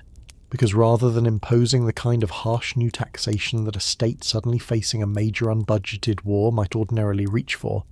taxation that would have fallen, as it always eventually falls, hardest on an empire's poorest and least protected subjects at the exact moment those same subjects were still burying their own plague dead, Marcus instead ordered a public auction, held over the course of roughly 2 months in the Forum of Trajan in the heart of Rome itself, of an extraordinary quantity of the imperial family's own private possessions, gold and silver plate, fine furniture, jewelled ornaments, even, according to several surviving accounts, his own wife Faustina's silk and gold embroidered robes, a spectacle several ancient writers describe with genuine and evident astonishment, an emperor stripping his own household bare in full public view rather than reach further into his own subjects' pockets, raising by the auction's own end enough revenue to fund the opening campaigns of the war without a single new tax imposed, an act several later historians have singled out as one of the clearest single demonstrations in Marcus's entire recorded reign of a philosophy that had stopped being merely a private discipline practiced in a notebook and had become, however briefly and however imperfectly, actual public policy. Consider, too, exactly how Marcus's own relationship with the Roman Senate compared to the considerably more strained relationships several earlier emperors, Nero and Domitian chief among them, had maintained with that same body, because Marcus, by every surviving account, made a genuine and sustained effort to consult the Senate on major decisions, to appear before it in person, rather than governing entirely through private advisers and imperial decree, and to treat its own members with a degree of formal deference several earlier emperors, jealous of any check whatsoever on their own personal authority, had considered beneath their own dignity to bother with. And the record also shows one further specific and genuinely consequential legal reform this evening has not yet described, because Marcus expanded and clarified a long-standing Roman legal principle known as favor libertatis, the favour of liberty, instructing judges, in cases of genuine ambiguity concerning a person's own legal status, to rule in favour of freedom rather than continued enslavement, wherever the underlying facts of a case left real doubt. A modest but genuine tilt of the empire's own legal machinery toward liberty rather than bondage, in precisely the narrow category of cases where a judge actually had discretion to choose. One further small entry in the same mixed ledger this evening has already asked you to hold honestly real and meaningful reform occurring steadily at the edges of an institution Marcus's own philosophy never once seriously proposed dismantling at its root. Sensory reconstruction, and what it actually felt like to be an aging philosopher commanding an army he never asked to command. It is worth trying, honestly, to reconstruct what those years on the northern frontier actually felt like from the inside, because the picture that survives, pieced together from the physical remains of Roman military camps along the Danube and from Marcus's own scattered private notes, is considerably less romantic than any painting of a philosopher emperor on horseback might suggest. A man well into his 40s and then his 50s, never in especially robust health to begin with, sleeping through the same brutal Central European winters his soldiers slept through, in a leather campaign tent heated by a small charcoal brazier that did as much to fill the enclosed space with smoke as it did to warm it, eating the same preserved grain, salted meat, and sour wine the ordinary legionary ate, spending his days not in philosophical seclusion, but in an unglamorous, exhausting rotation of troop reviews, supply negotiations, tribal diplomacy conducted through interpreters whose own loyalties were not always entirely certain, and the slow, grinding administrative work of simply keeping an army in the field, fed, paid, and disciplined across seasons and then years, work that left him, by his own private and repeated admission, chronically exhausted, frequently unwell, and separated for years at a stretch from the city, the household, and the settled administrative rhythm of governing he had spent his whole adult life being trained for. Notice, too, what the camp actually sounded and felt like once the working day's own considerable noise had finally quieted, because a Roman legionary fortress at night settled into a specific, layered kind of stillness worth picturing honestly. The low murmur of sentries changing watch at fixed intervals through the darkness, the occasional distant call of a horn marking the passage of the night's own divided watches, horses shifting and stamping in picket lines somewhere beyond the headquarters tent, the river itself running past just outside the earthwork walls, a sound that would have been the one genuinely constant presence across every single night Marcus spent on that frontier, and above all of it, on the clear, cold nights this stretch of Central Europe produces in real abundance, a sky far darker and far more thickly scattered with stars than anything the lamplit streets of Rome itself could have shown him. The same sky, unchanged in any way that would have mattered to a man doing exactly this kind of quiet nighttime arithmetic that Heraclitus had looked up at some 6 centuries earlier, and that would go on looking down, entirely unmoved by any of it, over every reader who has ever opened this same notebook by whatever light happened to be available to them, a lamp, a candle, or, for you, tonight,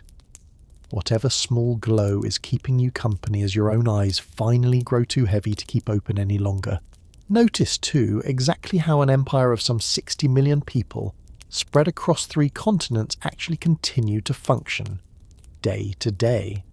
while its own emperor governed it from a tent on a river 1,000 miles from Rome, because the Roman state had developed, across the previous 2 centuries, a genuinely remarkable relay system of official roads, way stations and mounted couriers known as the cursus publicus,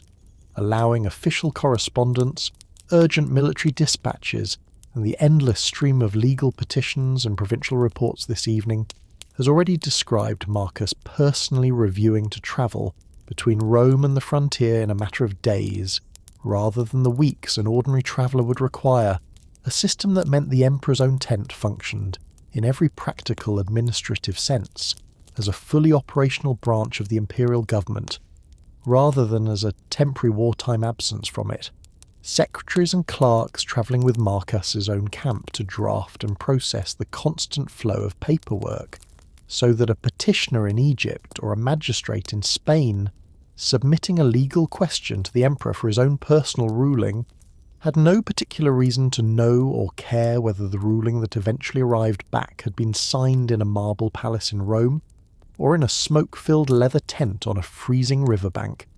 The empire's own machinery of government having grown by this point in its history, sophisticated enough to make the emperor's own physical location almost entirely beside the point. It is worth noting, too, the specific term Marcus himself used, more than once across his own private notebook, to describe the wider community of obligation he believed every person belonged to, cosmopolis, a Greek compound meaning, roughly, the world city, a deliberately expansive image describing a single shared community of reason, binding together every human being alive, regardless of the smaller, more familiar city or province or nation any specific person happened to have been born into, an idea considerably older than Marcus's own use of it, tracing back to the very earliest Stoic teachers this evening, has already told you about, but one Marcus returned to with genuine and repeated conviction, precisely because it gave him, in his own private reckoning, a way of understanding his own considerable earthly power that did not depend on Rome's own specific greatness or Rome's own specific claims to superiority over the peoples it ruled and the peoples it fought. A Roman emperor who held, at least in his own most private and most carefully considered writing, that his deepest and most binding citizenship was not to Rome at all, but to the whole of humanity itself, an idea his own actual conduct of the Marcomannic Wars, waged against people this evening, has already told you, left no voice of their own in the surviving record, never fully lived up to, but one he kept writing down anyway, across years of exactly the kind of war that idea should, in principle, have made considerably harder to wage with an easy conscience.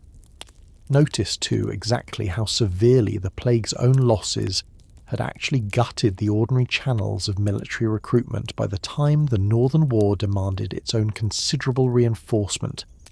because Marcus, facing a shortage of available manpower, serious enough that ordinary recruitment from the Empire's usual pool of citizen volunteers and provincial conscripts simply could not fill it,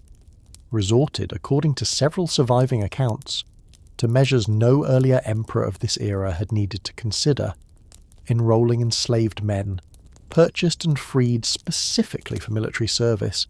into newly formed legions recruiting gladiators, whose own combat training made them, in strictly practical terms, considerably more battle-ready than an ordinary new recruit, and hiring bands of Germanic mercenaries drawn from tribes not currently at war with Rome to fight alongside Roman regulars against other Germanic tribes that were, measures that struck a great many conservative-minded Romans back in the capital as a genuinely alarming sign of how depleted the Empire's own traditional manpower reserves had actually become. It was in exactly this setting, in a tent on a hostile frontier rather than in the comfortable book-lined study a philosopher of his own era might have preferred, that Marcus began keeping the private notebook history would eventually come to know as the Meditations, and it is worth pausing here on the single image he returned to more often across those private pages than almost any other, because Marcus wrote, more than once, in language that varies only slightly from one instance to the next, of a headland standing against the sea, a rocky point of shoreline that the waves strike again and again without ever actually moving it. The water itself, however violently it churns and foams against the rock in the moment of impact, eventually falling still and settling quietly around the base of a headland that has simply, through nothing more dramatic than its own patient solidity, refused to be anywhere other than exactly where it already was, an image worth noting that any Roman soldier stationed for long enough along a rocky coastline anywhere in the Empire could likely have described from his own plain daily observation, long before any philosopher ever turned it into a private lesson, an image he returned to specifically, by his own account, as a private instruction to himself for how to receive whatever the day was about to bring him. The meddling officer, the bad news from a distant province, the pain in his own aging body, the plague still occasionally flaring in the camp around him, none of it needing to be fought off or resisted the way a swimmer fights a current, only endured the way stone endures water, standing exactly where it already stands until the noise around it, as noise generally does, eventually exhausts itself and goes quiet again. A legion trapped without water, a sudden storm, and two entirely different explanations for where it came from. It is worth underscoring plainly one of the single most dramatic and most contested single episodes of the whole Marcomannic War, an event that came to be called, across the centuries following it, the Rain Miracle, because sometime around the year 172, during a campaign against the Quadi, a Roman legion, most likely the 12th legion known as the Fulminata, found itself surrounded by enemy forces in hostile territory during a brutal summer heat, cut off from any water source, its soldiers, according to every surviving account of the episode, regardless of which version of the story that account eventually goes on to tell, reduced within a matter of days to a state of genuine desperation, wounded men and horses alike collapsing from thirst in the field, the whole force apparently only hours from a catastrophic and entirely avoidable collapse, when a sudden violent thunderstorm broke over the battlefield, drenching the trapped Roman soldiers with enough rainfall to save them from thirst entirely, while, according to several accounts, simultaneously battering the surrounding enemy forces with hail and lightning severe enough to help scatter them. A single dramatic and evidently genuine weather event that saved a Roman army from disaster, and that two entirely different communities within that same empire almost immediately claimed credit for. Notice, too, exactly how differently those two communities told the story of where the storm had actually come from, because Christian writers, beginning within a generation of the event itself, insisted that the storm had been sent in direct answer to the prayers of Christian soldiers serving within the trapped legion, a version of the story detailed enough that it eventually produced its own popular nickname for the unit involved, the Thundering Legion, and that later Christian apologists cited for centuries afterward as concrete proof of the power of Christian prayer offered to a pagan emperor no less, while pagan Roman writers, drawing on an entirely separate and equally confident tradition, credited the rain instead to the ritual magic of an Egyptian priest or magician named Arnophis, said to have accompanied Marcus' own campaign specifically for his reputed skill in exactly this kind of weather magic, invoking, according to this same competing version, the god Mercury through a specific ritual that produced the storm through a cult rather than divine Christian means, and Marcus Aurelius' own column in Rome. The very monument this evening, as already described standing today in the Piazza Colonna, actually depicts the rain miracle directly in its own carved relief, showing a bearded, winged rain god pouring water down over grateful Roman soldiers, a pointedly non-Christian visual account carved during or shortly after Marcus's own lifetime, that neither confirms the Christian version nor the magician's version specifically, crediting the event instead to the traditional Roman gods in the broad, deliberately uncontroversial way Roman state monuments generally preferred, and Marcus's own private notebook, for all its considerable length, never once mentions the episode at all, leaving modern historians with a genuinely unusual case, a single dramatic and evidently real event that three completely different ancient traditions, Christian, pagan magical and official Roman state art, each claimed for entirely different and mutually exclusive reasons, and that the one surviving voice who was actually there, commanding the campaign in person, chose to say nothing whatsoever about. A brother's sudden death on the road, and a philosopher left for the first time in 8 years to rule entirely alone.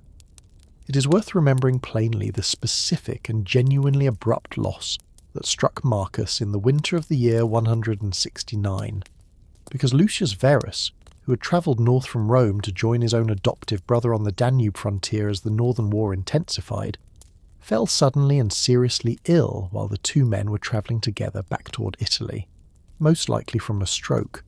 according to the best reconstruction later historians have been able to make from the surviving and admittedly imprecise ancient medical descriptions, and died within days at a roadside posting station at only 38 years old, leaving Marcus, for the first time since his own accession 8 years earlier, to rule the whole of the Roman Empire entirely by himself, a partnership that had begun as an act of loyalty to Hadrian's own old succession arrangement, and that ended on a cold roadside in the middle of an unfinished war, with Marcus arranging his brother's funeral, formally requesting the Senate deify him as a god, a standard honour for a deceased emperor, but one Marcus, by every surviving account, pursued with genuine and not merely ceremonial grief, and then, within weeks, returning to the very same frontier that had, in a real sense, indirectly cost his brother's life, to continue a war neither of them had ever wanted to fight in the first place. Consider, too, the specific companionship that helped carry Marcus through the long, lonely years of frontier command that followed his brother's death, because his wife Faustina, rather than remaining in the comfort and safety of Rome, as a great many previous imperial wives had done during their own husbands' military campaigns, travelled with him for considerable stretches of these same northern campaigns, staying in the military camps themselves, earning from the soldiers stationed there the honorary title Mother of the Camp, an unusual and evidently genuinely earned mark of respect for an empress who had chosen to share, at least in some real measure, the discomfort and the danger of frontier life, rather than watch it unfold from a distance. And it is worth naming, honestly, the specific and considerably less flattering rumours that later Roman sources, writing decades after her death and drawing, in more than one documented case on sources, modern historians have found reason to treat with real suspicion, attached to her name during these same years, whispers of infidelity with gladiators and with courtiers, and even, in the most extreme and least credible version of the story, a claim that she had personally encouraged the general Avidius Cassius toward the very rebellion this whole story is about to describe,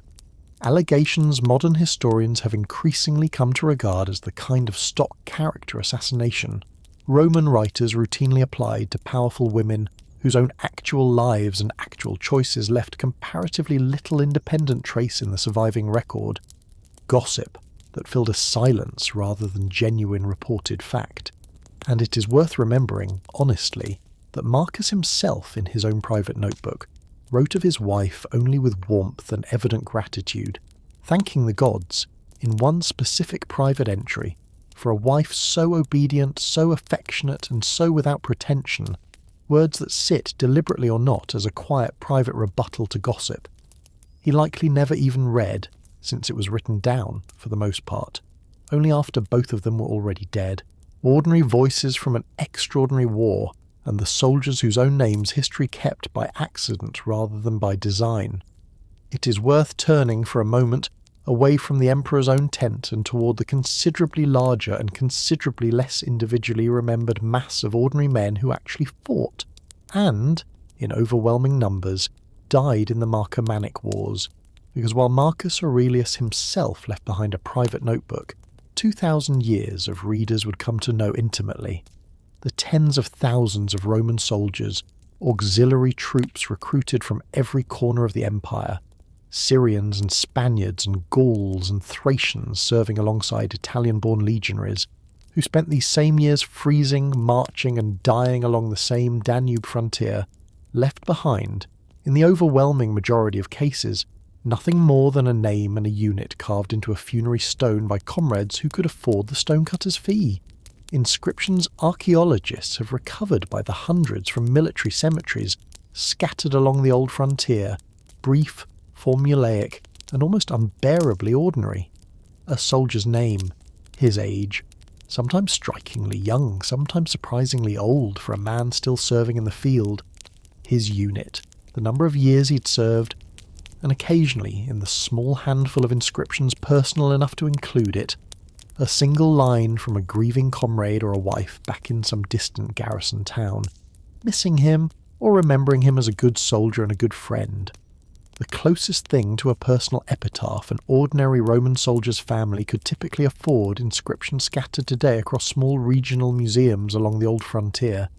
In towns, most visitors never have any particular reason to stop in,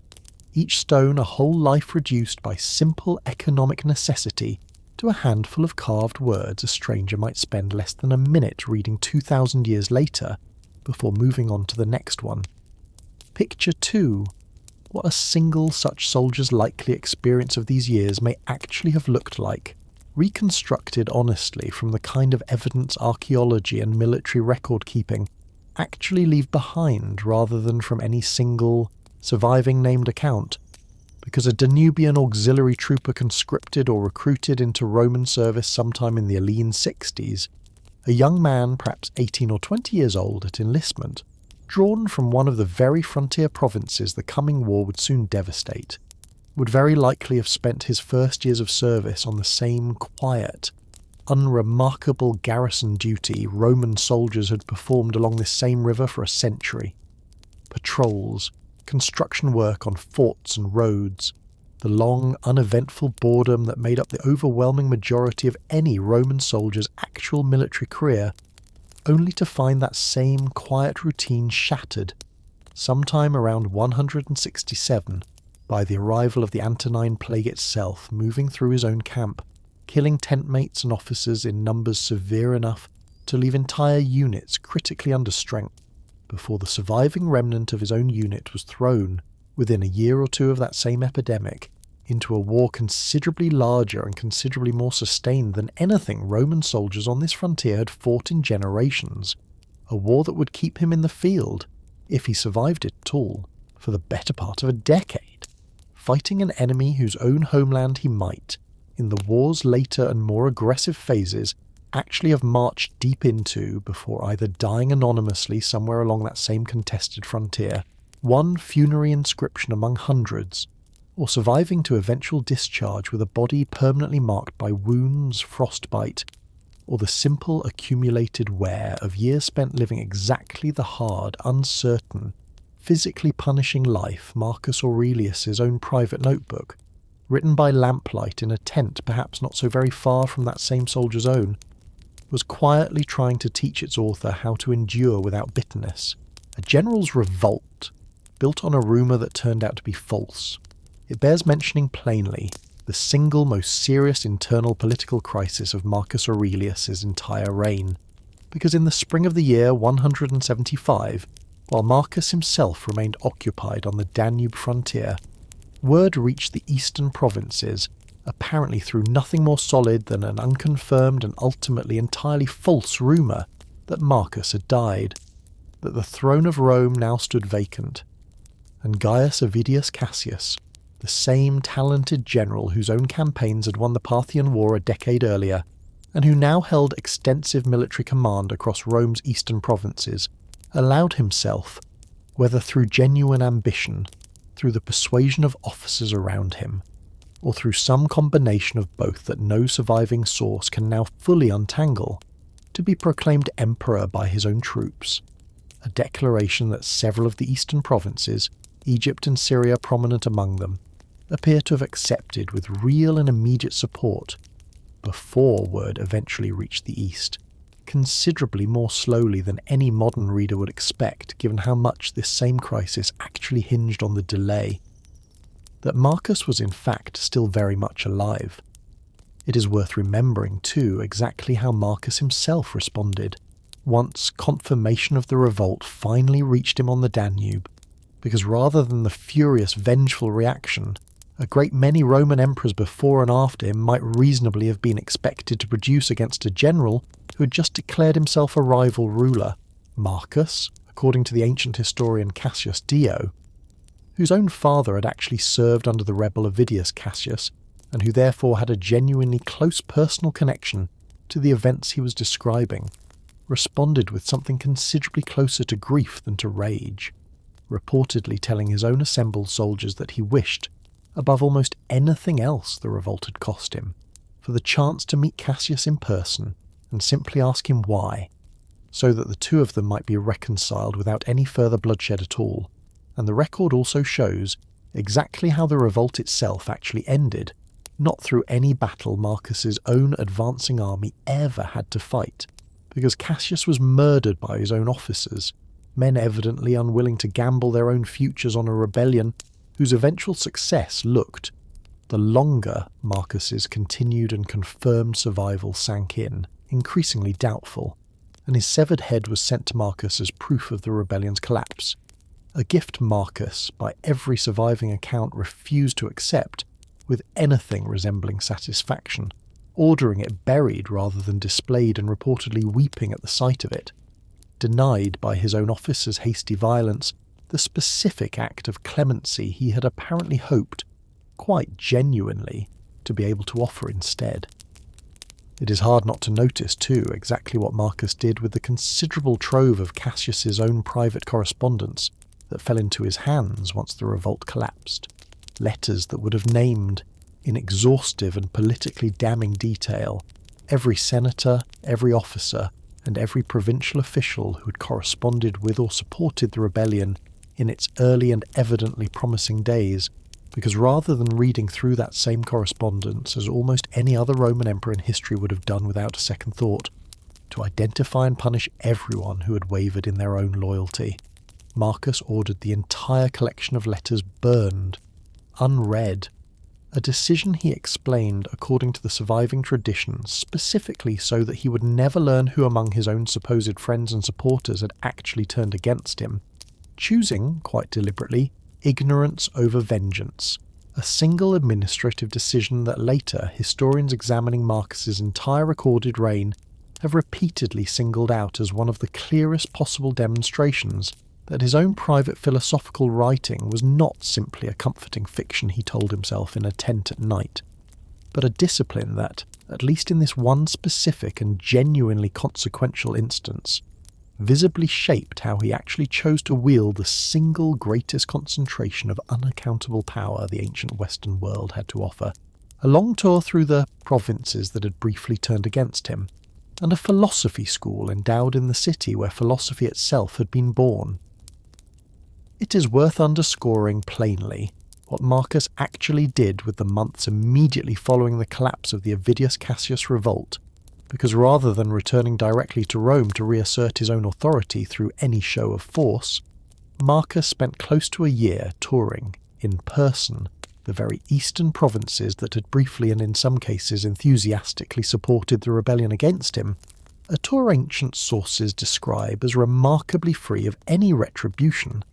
Marcus reportedly refusing repeated requests from his own advisors to punish the cities and provinces that had backed Cassius, choosing instead to treat the whole episode as a matter for quiet forgiveness rather than public example-making, a policy consistent enough with everything this evening has already described of his handling of the revolt itself that it reads less like an isolated act of mercy than like the settled, practiced habit of a man who had spent decades training himself to respond to betrayal without needing to answer it,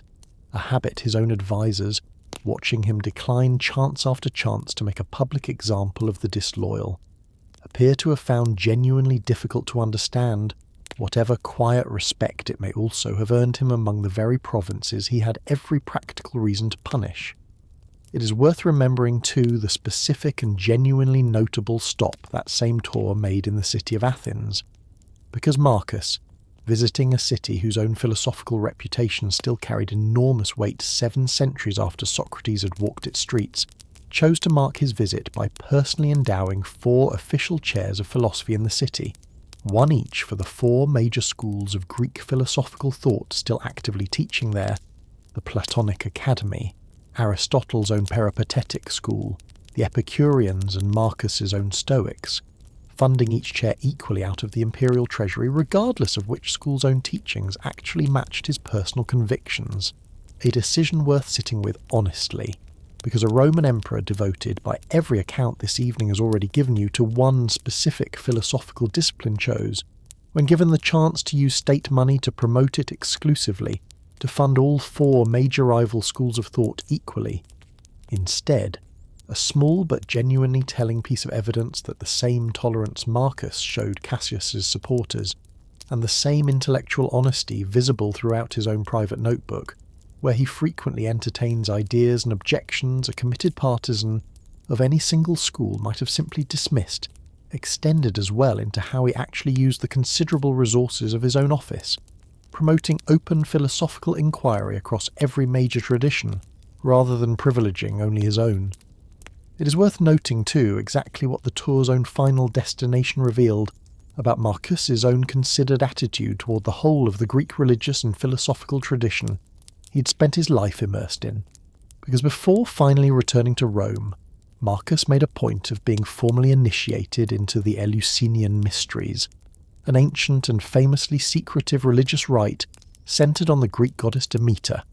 celebrated for well over 1,000 years already by the time Marcus himself underwent it, and one that a considerable number of prominent Greeks and Romans across the centuries had sought out specifically for the promise, carefully guarded by an oath of silence every initiate swore, and by every surviving account actually kept, of some genuine transformation or reassurance concerning the nature of death, and whatever, if anything, followed it. A detail worth naming honestly because we simply do not and cannot know, given the initiate's own unbroken silence across so many centuries, what Marcus actually experienced or actually believed as a result of it. Only that a Roman emperor who had already spent decades developing his own considered private philosophy about death still travelled, in person, to undergo one of the ancient world's oldest and most solemn religious rites, concerning that same subject, One further small sign of a mind genuinely willing to seek out wisdom from more than a single tradition at once. It is worth remembering, too, the specific and genuinely measurable economic strain this same decade of nearly continuous warfare left, stamped, quite literally, into the empire's own coinage, because the silver content of the standard Roman denarius, already gradually declining across the reigns of several previous emperors, as the ordinary cost of governing a vast empire slowly outpaced its available revenue, fell noticeably further and more rapidly across the specific years of the Marcomannic Wars. Modern metallurgical analysis of surviving coins from this period showing a measurable drop in actual silver purity compared to coins minted only a decade or two earlier. A quiet, technical, easily overlooked piece of evidence that the plague, the war, and the extraordinary military expenditure both together demanded had begun straining even an economy as large and as sophisticated as Rome's own. A strain the empire would not fully register as dangerous for another century still, but one already visible to anyone weighing a Marcus Aurelius era coin against one struck under Antoninus Pius only a generation earlier, in the simple diminished weight of the silver itself, a small, cold, physical fact. No philosophy, however carefully practiced, was ever going to be able to reverse. It's worth naming, honestly, one further and considerably wider silence sitting underneath this entire evening's account of the Marcomannic Wars, because everything this evening has told you about the Marcomanni, the Quadi, and the Iazyges, the peoples Marcus spent the last decade of his life fighting, has necessarily come to you filtered entirely through Roman sources, written by Roman senators and Roman historians who had no interest in and, in the great majority of cases, no genuine access to how those same peoples understood their own migration, their own pressure against the Danube frontier, or their own reasons for crossing it, because none of the Germanic or Sarmatian peoples Rome fought along this frontier in the 2nd century, after Christ left behind a written literature of their own for modern historians to consult, meaning that the war this evening is narrated almost entirely from inside Marcus's own tent, and almost entirely in terms of what it cost Rome, was experienced on its opposite bank by whole societies whose own names for their own dead, whose own grief at a war that devastated their own territory across more than a decade of Roman punitive campaigning, and whose own account of what had actually pushed them toward the river in the first place, simply never reached any form of writing that has survived into the present at all. A silence this evening cannot fill, only name honestly, because a fair accounting of any war owes at least that much honesty to the side. History did not think to ask. Notice too that the Danube frontier was never, in fact, the only stretch of Roman border feeling this same kind of pressure across the 2nd century, because in Britain, at the empire's own opposite edge, the reign of Antoninus Pius had already seen Roman forces push north beyond the older and more famous wall, built decades earlier under Hadrian, constructing a second, more forward wall of turf and timber, 100 miles further into what is now Scotland, intended to extend direct Roman control over new territory, only to abandon that same new wall within roughly 20 years, withdrawing Roman forces back to the original and more defensible line Hadrian had built, a quieter and less dramatic retreat than anything the Danube frontier would eventually produce. But one further small piece of evidence worth holding alongside everything this evening has already told you, that the whole long Roman piece of the 2nd century, however genuinely golden it looked from inside the city of Rome itself, rested on a network of frontiers that were, in more places than the Danube alone, already proving considerably harder to hold, and considerably more expensive to hold, than the previous century's confident expansion had ever required Rome to reckon with. A single ordinary morning inside the palace, in the peaceful years before any of this had happened yet. It is worth pausing briefly to picture what an ordinary working day actually looked like for Marcus during the 2 peaceful decades of Antoninus's own reign, before the plague and the war had turned his own life into the frontier existence this evening has spent so many hours describing, because the picture that survives, drawn from his own later reflections and from the general pattern ancient sources describe for a senior Roman official of his rank, is one of a day beginning early, often before full daylight, with private study and reading, followed by a formal morning greeting called the salutatio, in which clients, petitioners, and lesser officials arrived at the household to pay their own respects and request favours or assistance. A Roman social ritual so deeply embedded in the culture that even a future emperor was expected to receive it personally, followed by hours spent on exactly the legal and administrative casework this evening has already described, broken by a modest midday meal and rounded out in the evening by whatever time Marcus could carve out for the philosophical study and correspondence with Fronto and Rusticus that clearly mattered to him more than almost anything else those same days actually contained. A life that looks, examined honestly, considerably less like the dramatic destiny later legend would attach to it, and considerably more like the ordinary, crowded, socially demanding schedule of any senior Roman official quietly and patiently waiting to find out exactly how the rest of his own life was actually going to unfold. It is worth adding too the considerably more private and considerably less flattering picture of Marcus's own physical condition that emerges from this same period, because the affectionate letters exchanged with Fronto across decades, rediscovered in that same 19th century palimpsest this evening, as already described, reveal a man whose health, even well before the hardships of frontier campaigning began wearing on him further, was never especially robust. Chronic chest pain, digestive trouble, severe enough that he mentions it repeatedly and with genuine discomfort across his own correspondence, and persistent insomnia that plagued him for decades, complaints serious enough that the physician Galen, who treated him personally for years, records prescribing him a daily dose of a compound medicine called theriac, a complex preparation that, by the standard recipes of the period, contained a meaningful quantity of opium among its dozens of other ingredients, meaning that the emperor, whose own private notebook so consistently counsels calm acceptance of physical suffering, was managing that same suffering in his actual daily life with the help of a medicine modern readers would immediately recognise as a mild and carefully regulated opiate, a detail worth holding on to not to diminish the genuine discipline this evening has spent so many hours describing, but to make it more human rather than less. A man who needed real, physical help to get through his own days and nights, and who kept working at the philosophy anyway. A wife's death on a mountain road, and a grief the emperor never once wrote down. It bears mentioning, too, the loss that followed barely months behind the revolt's own collapse,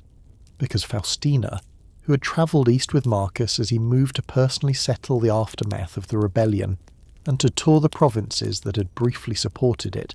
died that same year, in the year 175 or 176, depending on which surviving source a historian trusts, at a small military outpost in the mountains of central Anatolia, after roughly 30 years of marriage and somewhere between 12 and 14 children, and Marcus, who had the settlement where she died renamed in her honour, and who successfully petitioned the Senate to have her formally deified as a goddess, a temple eventually built to her memory, left behind in the entire surviving text of his own private notebook. Not one single direct reference to her death at all. A silence later readers have interpreted in genuinely opposite directions, some finding in it confirmation of a cold, philosophically detached man for whom even a wife of 3 decades barely registered enough to mention. Others finding in it something closer to the opposite, a grief too large and too recent for the same disciplined, controlled, private writing he used to process smaller daily irritations, a silence that says, perhaps, considerably more about what philosophy could not actually reach in him than about what it successfully governed. Both hands held open at once. It is worth holding, honestly and without flinching from either side of it, the genuinely mixed record Marcus Aurelius actually left behind, because a great deal of what later centuries would build up around his name, the philosopher king, the last of the good emperors, the wisest man ever to hold the most dangerous job in the ancient world, sits alongside a considerably less flattering set of facts, a fair telling of his life cannot simply set aside. In one hand, then, the case that has made his memory endure for 2,000 years, a ruler who by every surviving measure of Roman administrative practice governed with real diligence and real personal discipline, who worked to reform Roman law in ways that modestly but genuinely improved the legal standing of slaves, of orphans and of minors, restricting, for instance, a master's previously near unlimited right to kill an enslaved person outright, and requiring instead that such cases be brought before a magistrate who financed a war out of his own household's wealth rather than his subjects' pockets, who showed, in the Avidius Cassius affair, a mercy toward a genuine rival that a great many considerably less philosophically inclined rulers before and after him never once extended to anyone, and who spent nearly 2 decades of his own health and comfort commanding a war on a cold frontier he could, by simple virtue of his rank, have avoided seeing in person at all. In the other hand, though, sits a record considerably harder to reconcile with any simple image of a uniformly wise and uniformly gentle philosopher king, because the reign of Marcus Aurelius also saw some of the more notable and better documented persecutions of Christians in the whole of the 2nd century, most infamously the events at Lyon in Roman Gaul in the year 177, when a local Christian community was subjected, according to a detailed contemporary letter the Lyon church itself sent to Christian communities elsewhere, to mob violence, arrest, torture, and public execution in the city's own amphitheatre, deaths that occurred, so far as the surviving evidence indicates, without any direct personal order from Marcus himself, but under imperial policies that continue to treat Christianity, as it had been treated by Roman emperors for over a century before him, as a form of dangerous and stubborn civic disloyalty rather than a protected private belief, and Marcus's own private notebook contains one of the very few surviving direct references any Roman emperor ever wrote about Christians in his own hand, a passing remark in a discussion of the kind of readiness for death a wise person ought to cultivate, dismissing the willingness of Christians to die for their faith as mere obstinate spectacle, rather than the product of genuine reasoned philosophical conviction, a line that has struck a great many later readers, examining a man otherwise so consistently generous in his own private writing toward the failings of people who wronged him, as a genuinely uncomfortable blind spot, proof that even a mind trained for decades in patient tolerance of other people's shortcomings could still, when the people in question belonged to a group he simply did not understand or respect, close itself off entirely. Consider too exactly how this same record compares to the considerably more restrained approach Marcus's own adoptive father had taken toward the very same question a generation earlier, because Antoninus Pius, according to at least one surviving tradition, had specifically written to several provincial governors instructing them not to allow local mobs to punish Christians without due legal process, insisting, however grudgingly,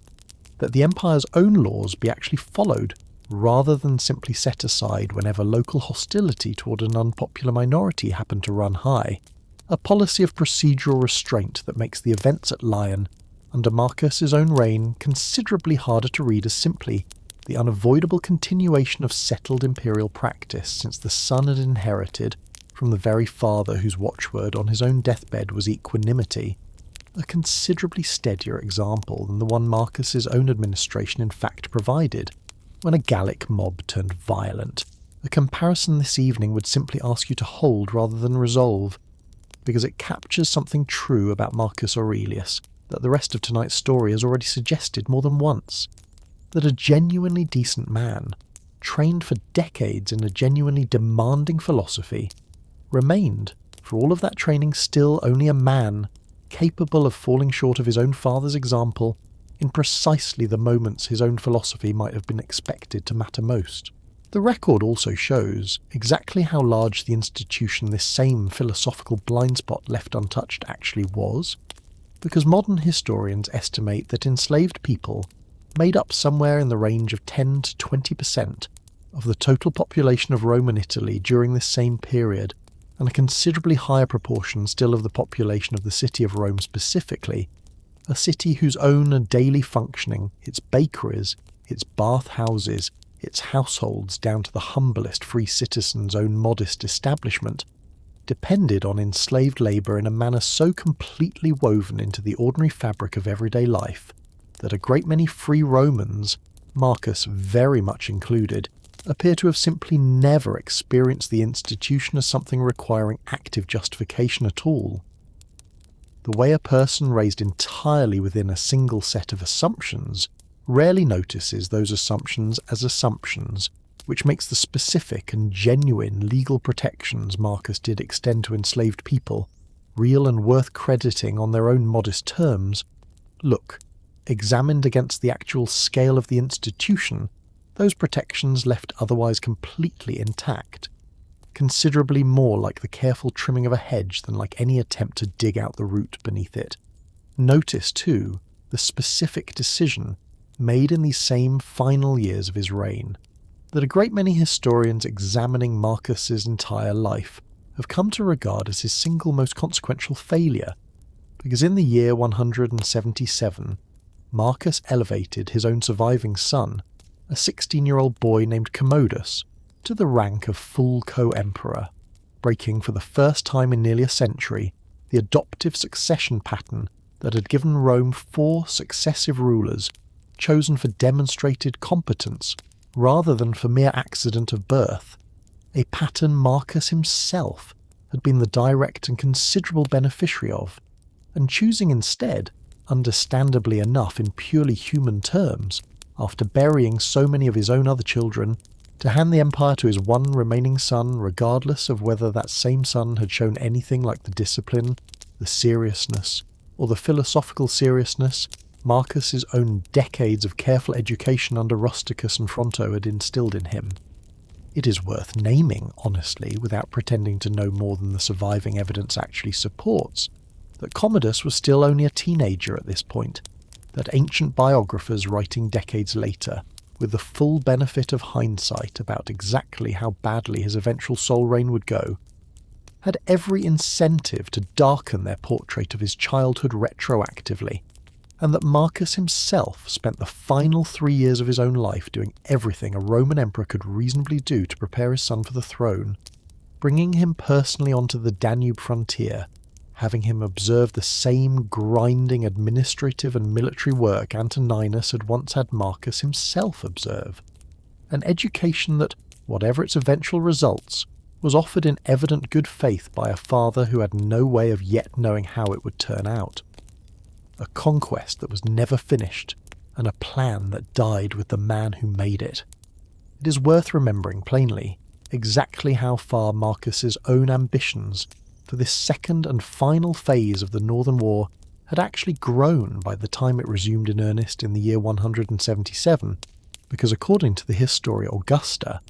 a source this evening has already asked you to treat with real caution in its specific details, but that several historians consider broadly credible on this particular point given how well it fits the war's own actual trajectory. Marcus intended, by this stage of the fighting, not merely to push the Marcomanni and the Quadi back across the Danube and secure the existing frontier, but to annex their own territory outright, creating 2 entirely new Roman provinces, to be called Marcomannia and Sarmatia, that would have pushed the empire's own northern boundary considerably further into Central Europe than it had ever previously extended. A genuinely ambitious final campaign that appears, from the pace and direction of the fighting in its last 2 years, to have been going Rome's way, Roman forces pushing deep into what is now the Czech Republic and Slovakia, when Marcus's own death in the year 180 brought the whole campaign to an abrupt and, as it turned out, permanent halt. Note too exactly what Commodus did with a war his own father had spent the last decade of his life very nearly winning, because rather than completing a conquest that later, historians examining the campaign's own momentum have suggested, may well have succeeded within another year or 2 of continued pressure, Commodus, newly sole emperor at 19, and evidently possessing neither his father's patience nor his father's appetite for frontier hardship, negotiated a peace with the Marcomanni and the Quadi within months of Marcus's death, and withdrew Roman forces back to the existing Danube line, abandoning the two new provinces before either one had ever been formally established, a decision that closed, permanently, the single most ambitious territorial expansion any Roman emperor had attempted since Trajan's own conquest 2 generations earlier, and that leaves, in the middle of an otherwise carefully documented reign, one genuinely tantalizing historical question mark: what a Roman Europe with a functioning province called Marcomannia might actually have looked like. A question no surviving evidence allows anyone, this evening included, to actually answer, though it is hard. Having spent so long inside this particular story, not to at least wonder. A death in a tent,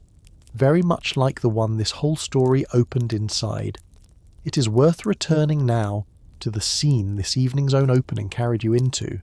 because after a brief interruption in the fighting during which Marcus and Commodus together returned to Rome so that Commodus could formally celebrate his own coming of age, the Marcomannic War flared back up along the Danube in the year 178, forcing Marcus, now approaching 60 and increasingly troubled by chronic illness, back onto the same frontier he had already spent the better part of a decade fighting on, this time with his own teenage son at his side as designated successor and, at least in name, fellow commander, and it was there, in a Roman military camp near either Vindobona or, according to a slightly different strand of the ancient tradition, the larger garrison town of Sirmium further down the same river, that Marcus Aurelius died on the 17th of March in the year 180 after Christ at the age of 58, after a short final illness that ancient sources describe, with frustratingly little clinical detail, some form of plague or a more ordinary infectious fever, compounded by a body already worn down by decades of poor health, and by years of a frontier camp's own harsh, unforgiving conditions. And modern historians remain genuinely divided on the specific question of whether the same Antonine plague that first arrived with the returning Parthian legions in the year 166 was in fact still recurring, in periodic and somewhat less catastrophic waves, as late as 180, and whether it was that same disease, rather than any separate illness, that finally killed him. A fitting and genuinely poignant piece of uncertainty to close on if it does turn out to be true. The specific epidemic that had first darkened the whole of his own reign, killing millions of subjects whose names no historian would ever recover. Quietly returning, at the very end, to close the account with the one name history actually did keep. Note too the specific final words later Roman tradition would attach to that same deathbed, because the historian Cassius Dio, writing several decades afterward, records that Marcus, addressing the officers gathered around his dying body, instructed the young tribune of the watch to go to the rising sun, since Marcus's own sun was already setting, a phrase whose genuine authenticity no modern historian can actually verify, and that may well be, like a great many memorable last words attributed to great historical figures across every era of recorded history, a later literary embellishment rather than a transcript of anything actually spoken in that tent. But a phrase this evening would simply ask you to receive the way we have learned, across tonight's own long telling, to receive most of these vivid, quotable moments from the ancient world, as broadly faithful to the spirit of a man whose own entire recorded life bent consistently toward exactly that same calm, unresisting acceptance of things beyond his own control, whether or not the specific words themselves ever actually left his lips. Consider too exactly what the formal Roman ritual of deifying a deceased emperor actually involved, because Roman custom by this period had developed an elaborate ceremony for exactly this purpose, a wax effigy of the dead emperor, crafted to resemble him in his final days, displayed in state for a period of public mourning before being carried in an enormous funeral procession to a specially constructed funeral pyre in the Campus Martius, the open field on Rome's own outskirts where the city's most solemn state funerals were traditionally held, and it was from the top of that same burning pyre, at the ceremony's own dramatic climax, that an eagle, released deliberately by the presiding officials at exactly the right moment, was watched by the assembled crowd soaring up and away into the sky. a carefully staged piece of Roman religious theatre meant to represent visibly and unmistakably the dead emperor's own soul ascending to join the gods, a ritual Marcus's own body and memory received in turn, exactly as his adoptive father Antoninus's had received it 2 decades earlier. The whole cycle of adoption, apprenticeship, reign, and finally this same formal fiery ascension into godhood, completing itself one final time for the last of the line Hadrian had first set in motion. His body was returned to Rome, where the Senate formally deified him as a god, following the same established custom that had already elevated his own adoptive father Antoninus and his own brother Lucius Verus, and a great column was raised in Rome itself, modelled deliberately on the famous column of Trajan a generation earlier, carved with a spiralling relief depicting scenes from the Marcomannic Wars, a monument that still stands today in the Piazza Colonna in the heart of modern Rome, one of the very few pieces of the physical world Marcus Aurelius actually inhabited that a visitor can still stand beneath and look directly up into. It is worth noting, too, exactly how deliberately that same column echoed an older and even more celebrated monument standing barely half a mile away, because the column of Trajan, raised some 6 decades earlier to commemorate that considerably more expansionist emperor's own conquest of Dacia, had established, in its own spiralling band of carved relief winding continuously from base to summit, a genuinely new form of Roman public monument, and Marcus's own column, matched closely to Trajan's in height, in general design, and in its own spiralling narrative structure, was commissioned, decades later, quite deliberately to stand alongside that same earlier model, a Roman visitor walking between the two monuments, in the years after Marcus's own death, would have found himself reading 2 continuous carved narratives of Roman frontier warfare separated by only 2 generations. One commemorating a war of confident expansionist conquest, and the other commemorating a war fought, considerably more grimly, simply to hold a frontier the empire had already possessed for a century and no longer found it quite so easy to keep. A visual record standing in stone less than a mile apart, of exactly how much the whole character of Roman frontier warfare had shifted in the span between them. It is worth adding too how the modern division of the Meditations into the 12 numbered books, familiar to any reader picking up a copy today, actually came about, because that same numbering, so basic to how the text is discussed and quoted now, was not Marcus's own doing at all, but an editorial convention imposed by later scribes and then by early modern printed editors working to make an unstructured private notebook navigable for a reading public. Marcus himself never once anticipated, the individual books varying considerably in length and in apparent unity of theme, some reading as a roughly continuous sequence of related reflections and others as little more than a loose miscellany of entries grouped together for no clearer reason than that a scribe, centuries after Marcus's own death, needed to divide an unbroken scroll or codex into some kind of manageable sections, meaning that even the basic shape in which the modern world encounters Marcus's own private thoughts, 12 tidy numbered books, is itself a layer of later editorial intervention laid over a text that was, in its own original form, considerably messier, considerably less organised, and considerably more like exactly what it actually was, a man's private notebook, filled in no particular order, across no particular plan, over the final years of an unusually demanding life. It is hard not to notice closing this part of the story honestly rather than letting the narrative simply drift past it. What happened to the empire Marcus left behind in his own son's hands?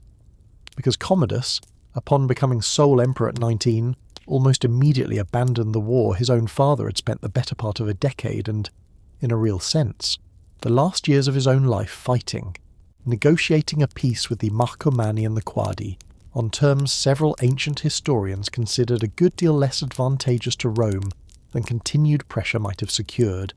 and went on, across the following 12 years of his own increasingly erratic, and increasingly violent sole rule to earn a reputation, whatever allowance modern historians make for the hostile bias of the sources describing him, so thoroughly disastrous that the 18th century historian Edward Gibbon, in the opening pages of his own famous History of Rome's Decline, would mark Commodus's accession as the precise hinge point where the long, stable prosperity of the 5 good emperors finally broke,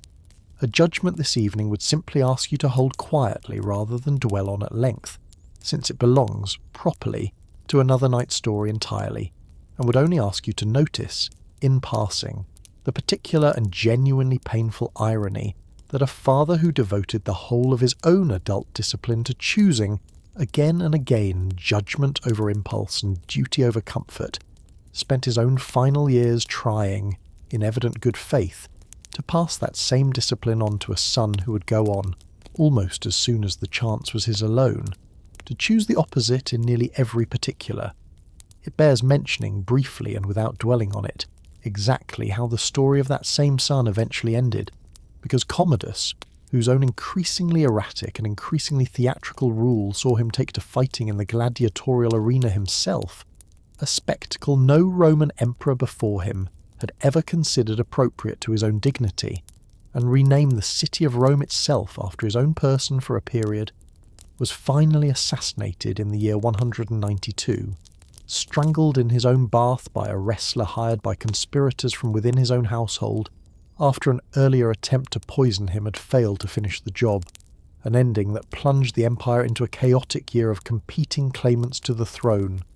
Historians now simply call the Year of the 5 Emperors, before a general named Septimius Severus finally emerged from that same chaos to found an entirely new ruling dynasty, one bound by blood rather than by the careful, deliberate adoption of the best available candidate this evening has spent so many hours describing, a system that had given Rome, across nearly a full century running from Nerva through Marcus himself, its most stable and most competently governed stretch of imperial history, and that ended within 12 years of Marcus's own death,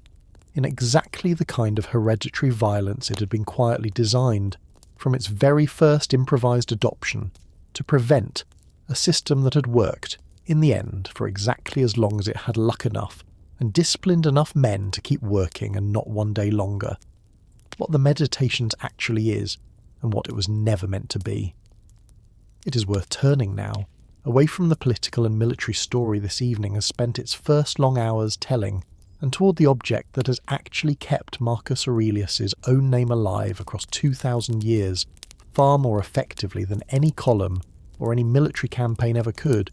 because the private notebook Marcus filled, night after night, in tents and camps and the occasional quiet hour back in Rome, across roughly the final decade or so of his life, was never given the title by which the whole world now knows it, never divided into the 12-numbered books modern editions present it in, and never intended, so far as any honest reading of the text itself can determine, for a single reader beyond the man who wrote it. The original Greek title the surviving manuscript tradition actually preserves, ta eis heauton, translates most literally as something like to himself,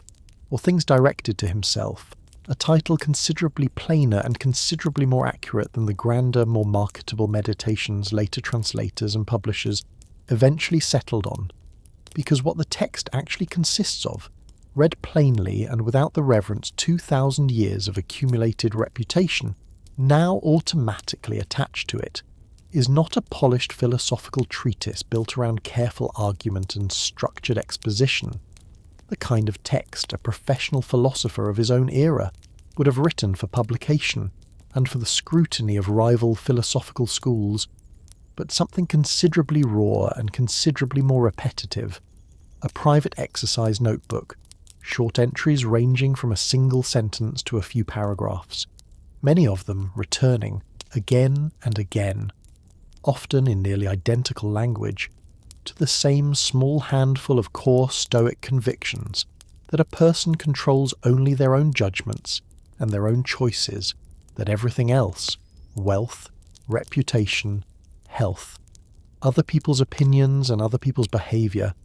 belongs to a category of things a wise person learns to accept without either desperately grasping for it or bitterly resenting its loss,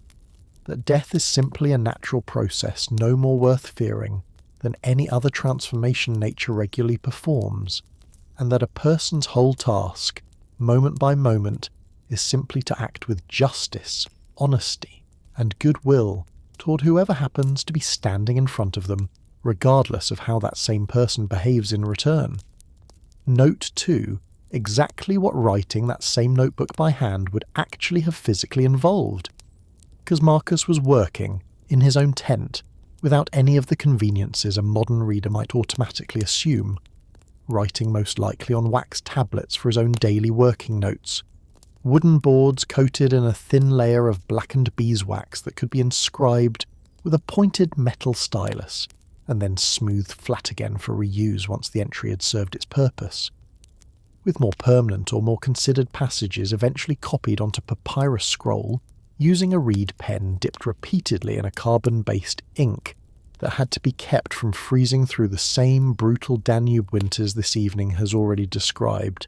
meaning that a great deal of what actually became the surviving text of the Meditations may represent not a single continuous private diary, but a more considered selection, copied out from a larger, and now entirely lost mass of daily wax tablet notes, a detail modern scholars studying the text's own structure have long debated without ever reaching full agreement, since we simply cannot know how much of what survives was written exactly when and in exactly the form we now have it, only that it was, at every stage of that uncertain process, written by a specific tired man working by lamplight with tools considerably more primitive than the effort's own eventual reach across 2,000 years might lead a listener to expect. Notice, too, how completely different the specific circumstances of the notebook's own composition were from almost any other surviving major philosophical text of the ancient world, because the great majority of ancient philosophy that has come down to us was written either as formal treatises intended from their own first draft for a reading public, or as lecture notes taken down by students attending a teacher's own classroom instruction, both genres shaped, at every stage, by an author or a note-taker at least somewhat aware that other eyes would eventually see the result. While Marcus' own notebook was written under conditions closer to genuine, unwitnessed solitude than almost any other surviving text from his own era, an old man, often unwell, often exhausted, writing alone in a tent with no student present to take dictation and no publisher waiting for a finished manuscript, addressing an audience of exactly one person, which is precisely why the text so consistently sounds less like philosophy being taught and more like philosophy actually being used in real time by someone who genuinely needed it to work. Consider too exactly where the Antonine Plague actually sits within the much longer history of Mediterranean epidemic disease, because modern historians of medicine now generally regard it as the first pandemic in the history of the Mediterranean world detailed enough, thanks specifically to Galen's own clinical observations, to be studied with any real epidemiological precision at all, a distinction that places it as a genuine forerunner to two considerably more famous and considerably more thoroughly documented pandemics that would follow it, the Plague of Justinian, which struck the Byzantine world some 4 centuries later, and that a great many historians now believe was an early outbreak of the same bubonic plague bacterium responsible for the second and far more famous pandemic still to come,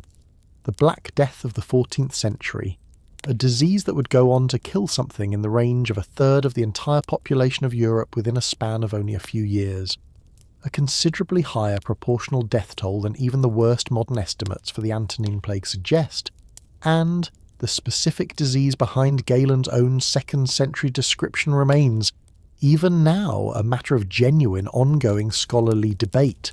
Smallpox, the most widely favoured candidate among modern researchers, working from his surviving clinical notes, though the ancient world's own medical vocabulary was never precise enough, and the surviving evidence never complete enough to let any modern historian close that question with full certainty. One further place, alongside so many others this evening has already named, where 2,000 years of distance leaves us with an educated, careful guess rather than a settled fact. A fitting enough state of affairs, perhaps, for a story that has never once pretended to hand you anything cleaner than that. Note, too, one further philosophical influence running through Marcus's own private notebook, nearly as visibly as Epictetus's own teaching does. A considerably older Greek philosopher named Heraclitus, who had lived and written some 6 centuries before Marcus's own birth, and who was remembered above all for a single central image, that the whole of the universe existed in a condition of constant, unceasing flux,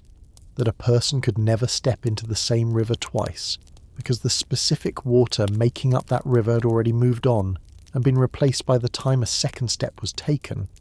an image Marcus returns to again and again across his own writing,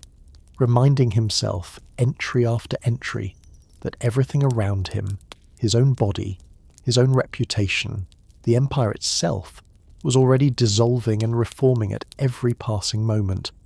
a fact he treated not as a source of anxiety, but as one further, considerably older piece of evidence for exactly the same conclusion his own Stoic training had already reached by an entirely different route,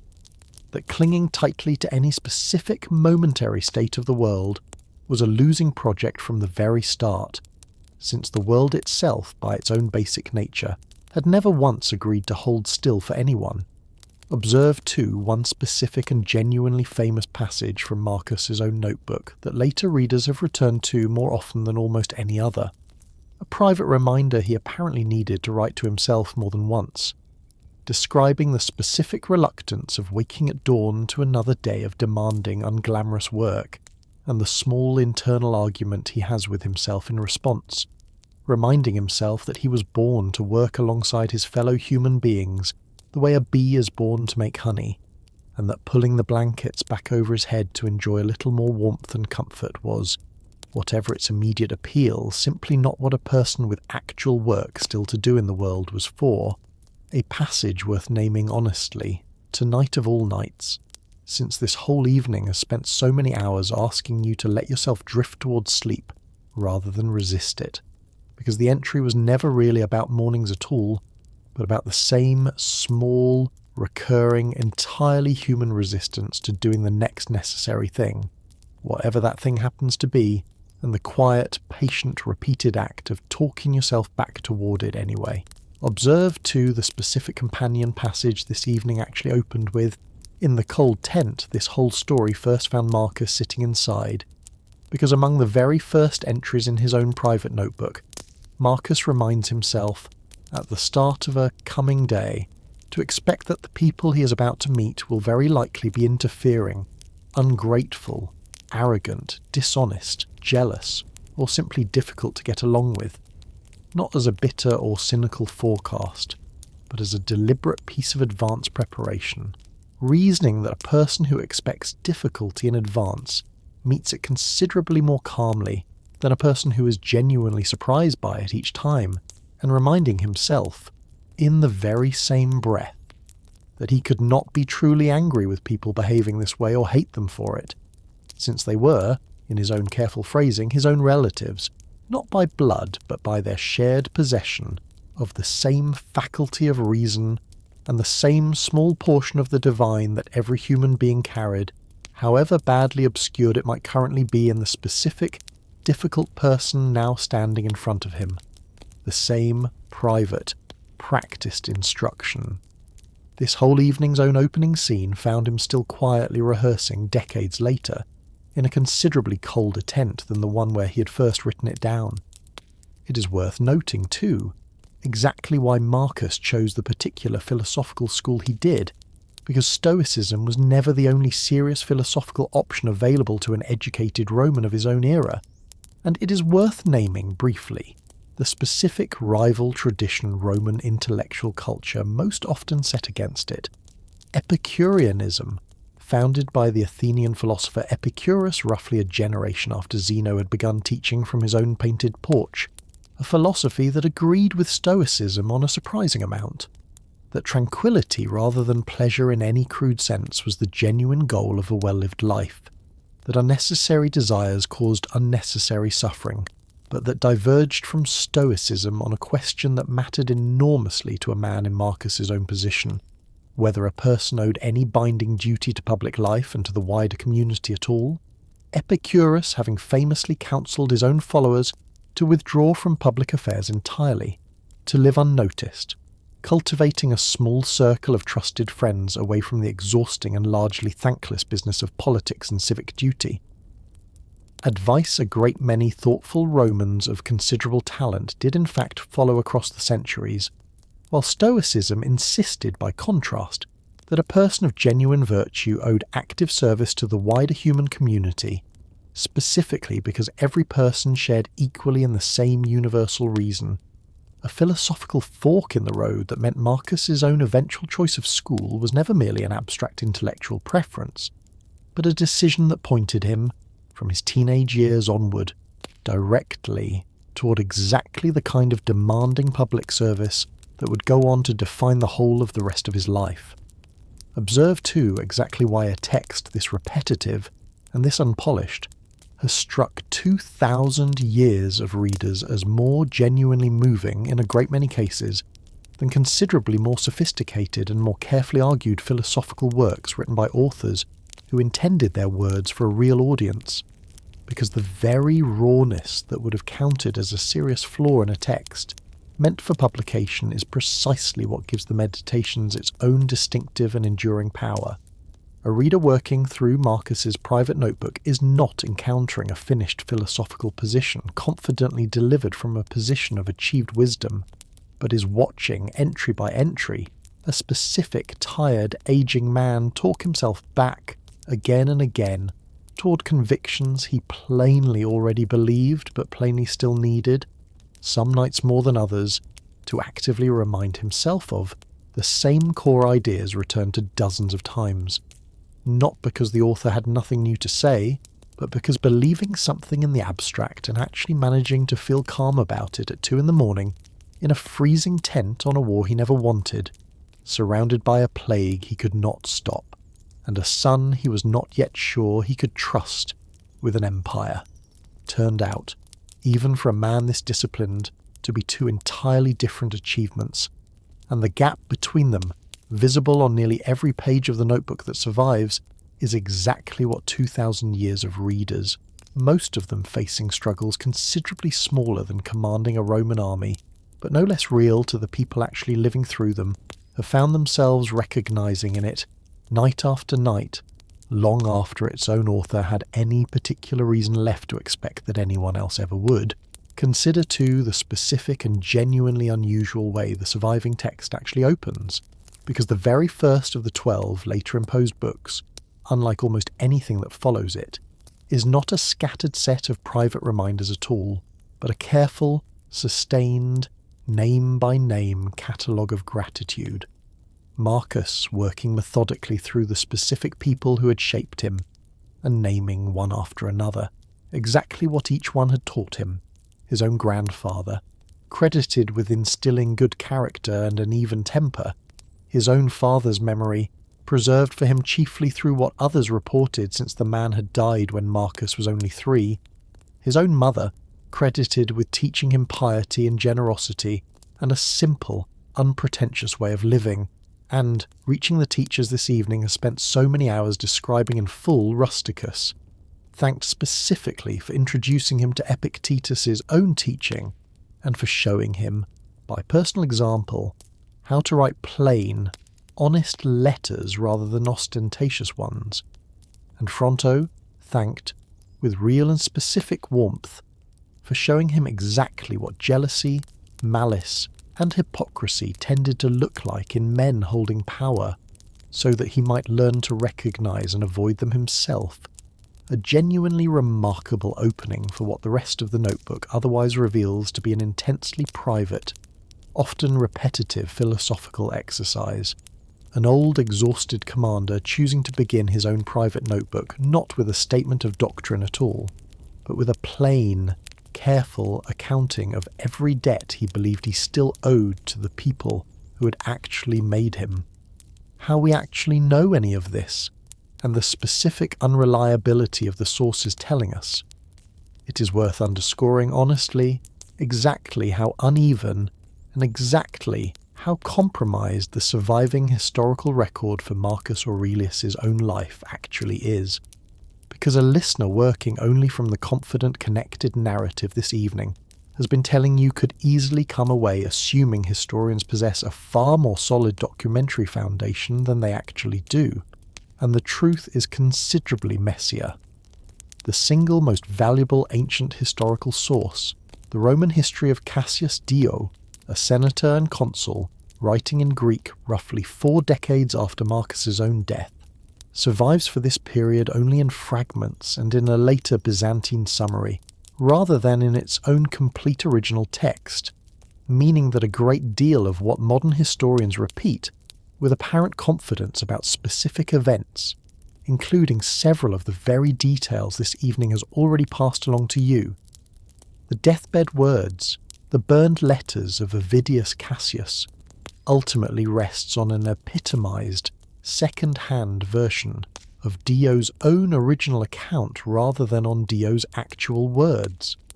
A second historian, Herodian, writing in Greek somewhat later still and covering the period beginning near the end of Marcus's own reign, offers an independent but considerably less detailed account, useful chiefly for cross-checking the more dramatic claims other sources make about the years immediately surrounding Marcus's death. Notice, too, exactly what kind of idea Marcus's own life actually put to a genuine historical test, because the notion that a state would govern best under a ruler trained specifically in philosophy, rather than in the ordinary business of ambition and warfare, was not an idea Marcus or his own Roman contemporaries invented,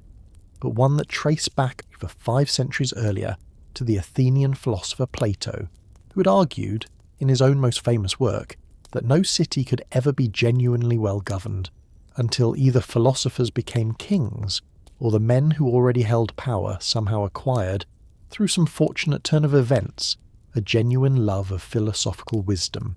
an idea Plato himself had proposed as a kind of thought experiment rather than a realistic political program, having watched, in his own lifetime, considerably less encouraging examples of what happened when philosophers actually did try to advise real rulers. And Marcus Aurelius stands, across the whole of recorded history before or since, as about as close as any single ruler of a major state has ever actually come to fulfilling Plato's own old thought experiment in practice, a man raised deliberately in philosophy first and installed on a throne second. And it is worth remembering too, honestly, given everything this evening has already told you about plague, war, a badly misjudged succession, and a private notebook that could soothe its author's own mind considerably more reliably than it could actually govern an empire free of catastrophe, that even this rare and genuine test case left Plato's own old idea looking considerably more complicated in practice than it had ever looked as pure theory. A philosopher king who governed with real decency and real discipline, and whose own empire still suffered, under his own careful hand, some of the worst disasters it would face in the whole of the following century regardless. Consider too the specific and genuinely notorious unreliability of the third major surviving source, a collection of imperial biographies known collectively as the Historia Augusta, compiled by an author, or, more likely, a group of authors whose actual identity and actual date of composition remain disputed among specialists to this day, though a considerable scholarly consensus now places the collection's actual composition considerably later than its own claimed 4th century authorship, and whose biography of Marcus Aurelius, alongside genuinely valuable factual material, apparently drawn from earlier and more reliable sources now lost to us, also contains passages modern historians have identified with real confidence as outright invention, fabricated documents, invented quotations, and details seemingly added for dramatic or literary effect rather than historical accuracy, meaning that any specific claim drawn from the Historia Augusta alone, without independent confirmation from Dio, from Herodian, or from surviving inscriptions and coins, has to be treated by any careful historian and by extension by anyone telling the same story honestly tonight, as plausible rather than certain, a detail history has preserved rather than a fact history has actually verified. Observe, too, one specific and genuinely illustrative example of exactly the kind of fabrication the Historia Augusta's own biography of Marcus contains, because the text includes, presented with every appearance of confident factual reporting, a claim that Marcus personally consulted priests and performed elaborate religious rites specifically to help produce the rain miracle this evening has already described, alongside a considerable amount of other supernatural and semi-legendary material historians have found no independent corroboration for anywhere else, embellishments that likely reflect the later, more openly favourable and more openly reverential attitude toward Marcus's own memory that had developed by the time the Historia Augusta's own unknown compilers were actually writing, decades or even a full century or more after the events themselves, a reminder that ancient biography examined honestly very often tells us at least as much about what a later generation wanted to believe about its own most admired historical figures as it tells us about what those figures actually did. It is worth adding, too, exactly what kind of bias shaped Herodian's own considerably more modest surviving account, because Herodian, writing in Greek and apparently working from a position somewhat outside Rome's own innermost senatorial circles, unlike Cassius Dio, who had served as a senator and consul himself, and therefore wrote with a genuine insider's access to the political manoeuvring he described, brings a perspective closer to that of an educated provincial observer, valuable precisely because it offers a check against the specifically senatorial viewpoint Dio's own account otherwise dominates, though Herodian's own narrative grows considerably more detailed and considerably more reliable for the years following Marcus's death than for Marcus's own reign itself, meaning that for the specific stretch of history this evening has spent the whole of tonight actually describing, modern historians lean most heavily on the fragmentary remains of Dio, cautiously on the Historia Augusta wherever its claims can be independently checked against coins, inscriptions, or Dio's own surviving fragments,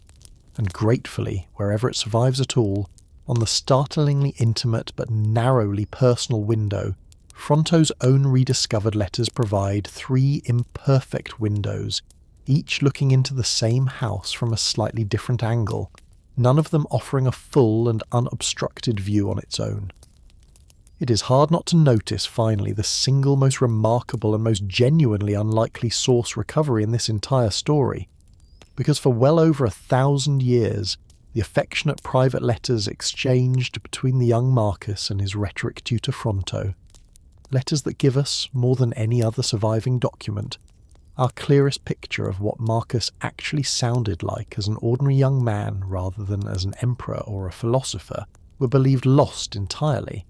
until a Vatican library scholar named Angelo Mai, working in the early 1800s, discovered that the parchment pages of a medieval manuscript containing the acts of an early Christian church council had, centuries earlier, been scraped nearly clean of their original ink and reused to save the considerable expense of fresh parchment, a common medieval practice that produced what scholars call a palimpsest, and that faint ghostly traces of the original arrest text, visible only under careful examination, turned out to be Fronto's own long-lost correspondence with his famous former student, a discovery that restored to history at a stroke an entire intimate dimension of Marcus Aurelius's own personal life, his boyhood illnesses, his affection for his tutor, his own early, playful writing style, that the more formal historical record of emperors and wars had simply never thought worth preserving, a reminder worth sitting with honestly, that a great deal of what we actually know about the ancient world at all survives not because anyone deliberately protected it for the benefit of future centuries, but by pure, undeserved accident, a monk needing blank parchment and simply not scraping quite hard enough, whose ledger this whole story leaves open, and whose it quietly closes. it is worth naming, plainly and without softening it, exactly how far the genuine philosophical generosity running through Marcus Aurelius's own private notebook actually travelled into the lived reality of the empire he ruled, because a philosophy built, at its own theoretical core, on the conviction that every human being shares equally in the same universal faculty of reason, the same spark of what Stoics called the logos that made every person, in the most literal philosophical sense, a fellow citizen of the whole cosmos regardless of birth, nationality or legal status, coexisted for the whole of Marcus's own reign and for centuries both before and after it, with an institution of chattel slavery that Marcus himself never seriously challenged, modestly reformed at its edges through the same legal protections against a master's outright killing of an enslaved person this evening has already described, but never once questioned at its own foundation, an institution his own teacher's teacher in the most direct possible line of philosophical inheritance had lived through personally, because Epictetus, whose own discourses shaped young Marcus's entire moral imagination, spent years of his own life as another man's legal property before ever winning the freedom to teach anyone at all, a fact that makes the silence considerably harder to simply excuse as an unexamined blind spot of its own era, since the philosophy Marcus practiced most devotedly had, quite literally, been handed down to him by a man the same social and legal system Marcus continued to preside over as emperor had once owned outright. Consider too the considerably narrower ledger this same reign left for the women who lived within it, because whatever genuine personal affection Marcus's own private writing shows toward his wife Faustina, the legal and political position of Roman women, empresses very much included, remained, across the whole of his reign, one of near total exclusion from any formal exercise of power in their own right. No woman held office, cast a vote, or commanded troops anywhere in the Roman world of the 2nd century, and the considerable and largely unverifiable gossip later attached to Faustina's own name, discussed earlier tonight, stands as a small but telling case study in exactly how differently the ancient historical record treated its powerful men and its powerful women. A general who revolted against the state received from Marcus himself grief and a wish for reconciliation, while an empress whose actual private life left comparatively little independent trace received, from writers working decades after her death, unverifiable rumours of infidelity that modern historians have had to spend considerable effort simply trying to separate from whatever the actual, unglamorous truth of her life may have been. Consider too what Marcus himself likely actually looked like, because the considerable number of portrait busts that survive from across his own reign, preserved in museums from Rome to New York, show a consistent physical progression worth noting on its own. A thoughtful, youthful face in the earliest surviving images giving way, across the sculpted decades, to an older man with a full, carefully curled philosopher's beard, a fashion Hadrian himself had first introduced to Roman imperial portraiture. Breaking with the clean-shaven tradition every emperor before him had followed back to Augustus, specifically to signal through his own physical appearance an affinity with Greek philosophical culture, a fashion Marcus continued and, if anything, wore even more visibly than Hadrian himself had, so that the physical image history has actually preserved of the philosopher-emperor a lined, bearded, faintly weary face, was in a real sense a considered piece of imperial self-presentation, as much as it was simply an accurate record of what an aging man on campaign happened to look like, the beard itself functioning almost as a public credential, a visible, wearable claim to the same philosophical seriousness. His own private notebook was busy proving in considerably more demanding and considerably less visible ways. The record also shows exactly how quickly later generations came to regard the whole stretch of decades this evening as spent describing as something close to a golden age. because the 18th century English historian Edward Gibbon,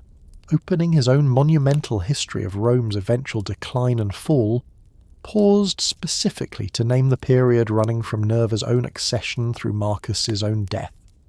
The whole unbroken run of adoptive five good emperors this evening has walked you through in full as the stretch of time during which the human race, in his own considered historical judgment, had been more prosperous and more happy than during any other period before or since. A genuinely striking claim from a historian not otherwise given to easy praise, and one that later historians have complicated in a great many ways. This evening's own honest accounting of the plague, the war, the unequal ledger of slavery and gender and religious persecution among them, but that nonetheless captures something real about why this specific stretch of Roman history, and this specific emperor's own reign closing it out, has held the particular grip on later historical imagination that it has.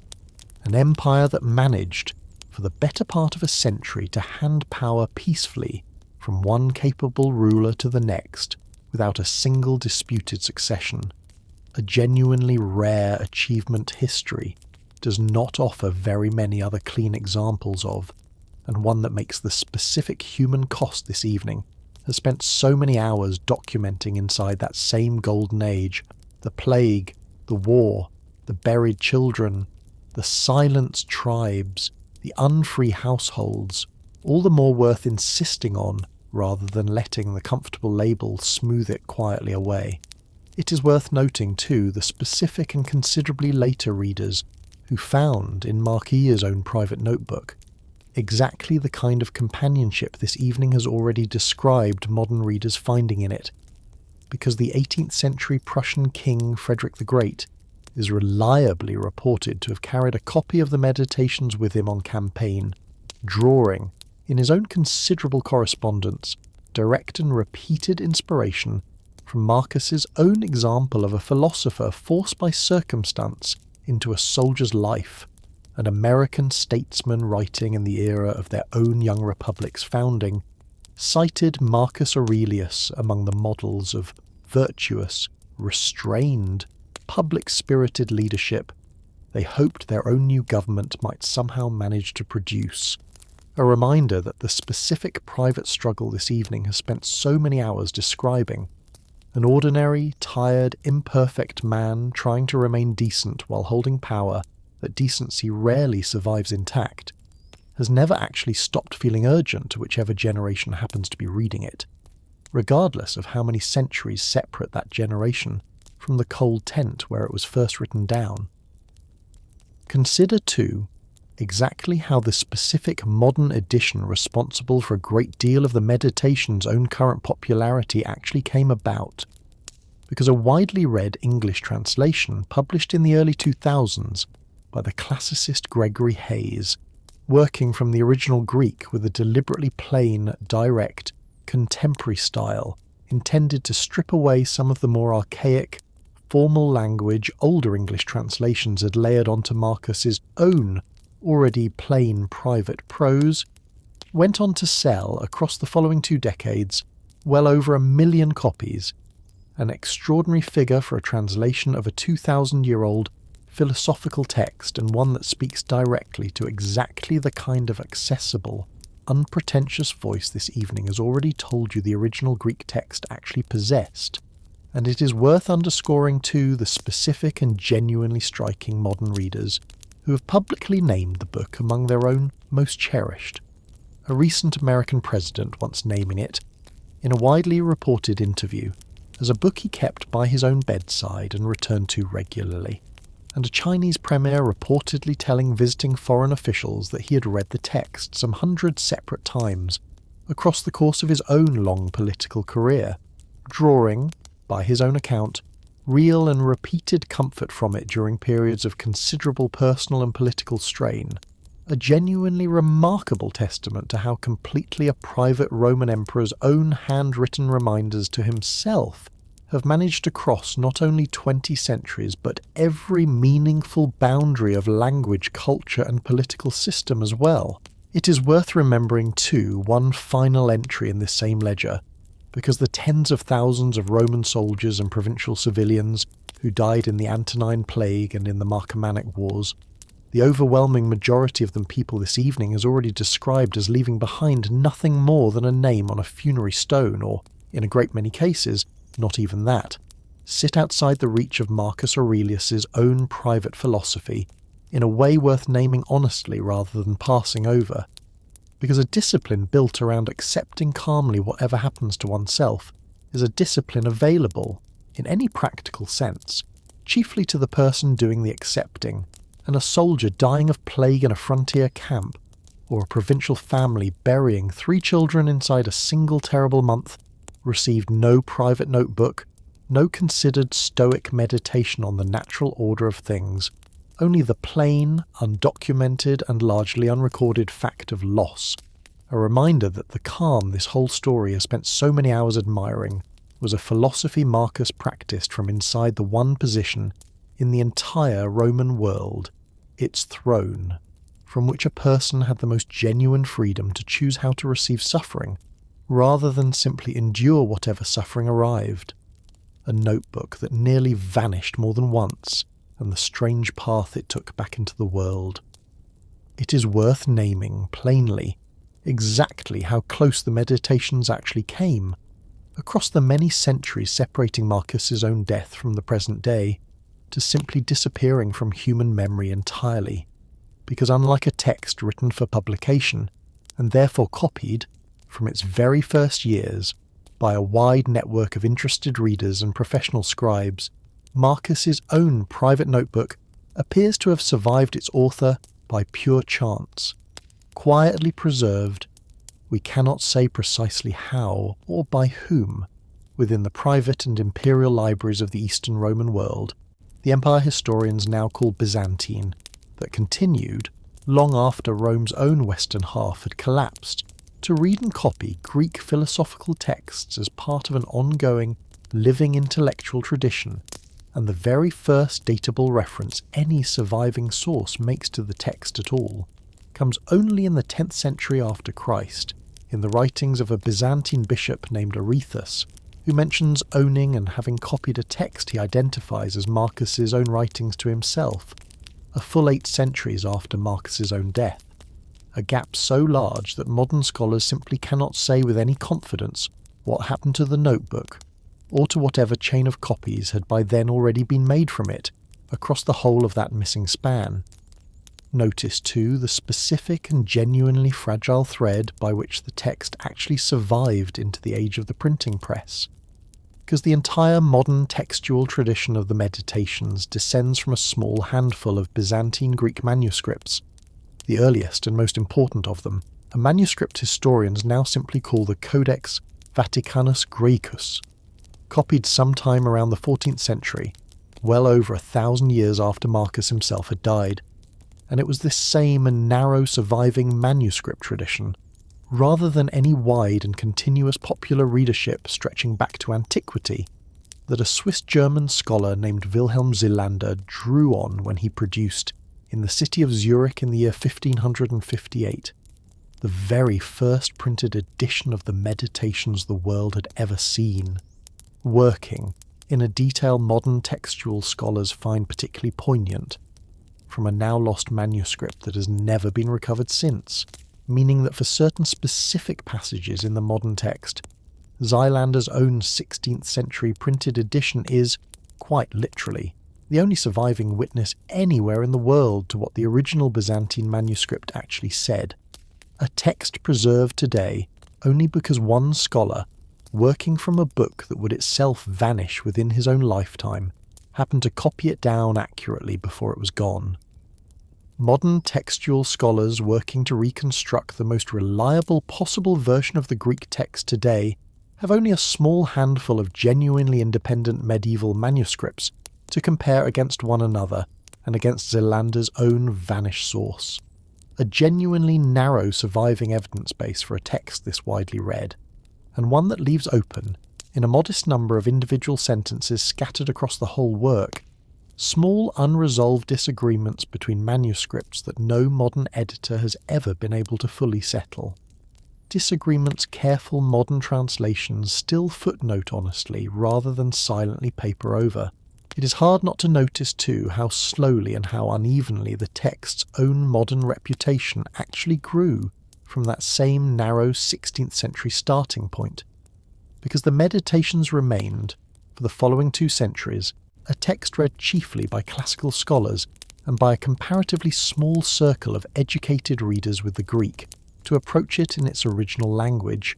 gaining wider circulation only gradually as translations into Latin and eventually into the major modern European languages, French, German, and English among them, slowly carried it beyond that narrow scholarly readership. A French translation in the 1600s and an influential English translation by the classicist George Long in the 1800s, each marking real steps in the text's own long gradual climb toward the far wider readership it enjoys today, so that a private notebook one Roman emperor filled, alone, in a cold tent, addressed to no reader at all, took the better part of 17 centuries to actually reach anything resembling the global audience that now, in any given year, buys and reads the Meditations in numbers that would very likely have astonished the man who wrote it considerably more than any battle he ever fought. A book now translated into dozens of languages and printed across the whole of its long publishing life, in a number of editions no single scholar has ever managed to fully count. Where this whole philosophy actually came from, 3.5 centuries before Marcus ever picked up a copy of Epictetus. It is worth pausing before walking through what Stoic practice actually demanded of Marcus day to day, to name where the philosophy he devoted his own life to had actually come from, because Stoicism did not begin with Marcus, or even with Epictetus, but traced its own origin back to a Cypriot merchant named Zeno, who arrived in Athens sometime around the year 300 before Christ after, according to a persistent ancient tradition, losing his own cargo in a shipwreck, and who, having lost his fortune, began attending lectures by the philosophers already established in the city, eventually developing and teaching his own distinct system of thought from a specific covered walkway in the Athenian marketplace known as the Stoa Poikile, the painted porch, a location so closely associated with his own growing school of followers that the philosophy itself simply took its name directly from the porch where it had first been taught. Consider too the specific chain of teachers and students that carried Zeno's own original teaching forward across the following 3.5 centuries, until it eventually reached Marcus, a chain running from Zeno to his own student Cleanthes, from Cleanthes to a later head of the school named Chrysippus, whose own prolific writing did more than any other single figures to systematize Stoic logic and Stoic physics into the coherent philosophical structure later generations inherited, and from there, across the long transition from Greek intellectual culture into Roman intellectual culture, into the hands of Roman Stoics like Seneca, tutor and advisor to the Emperor Nero himself, in a considerably less successful pairing of philosophy and imperial power than the one this evening has spent so many hours describing.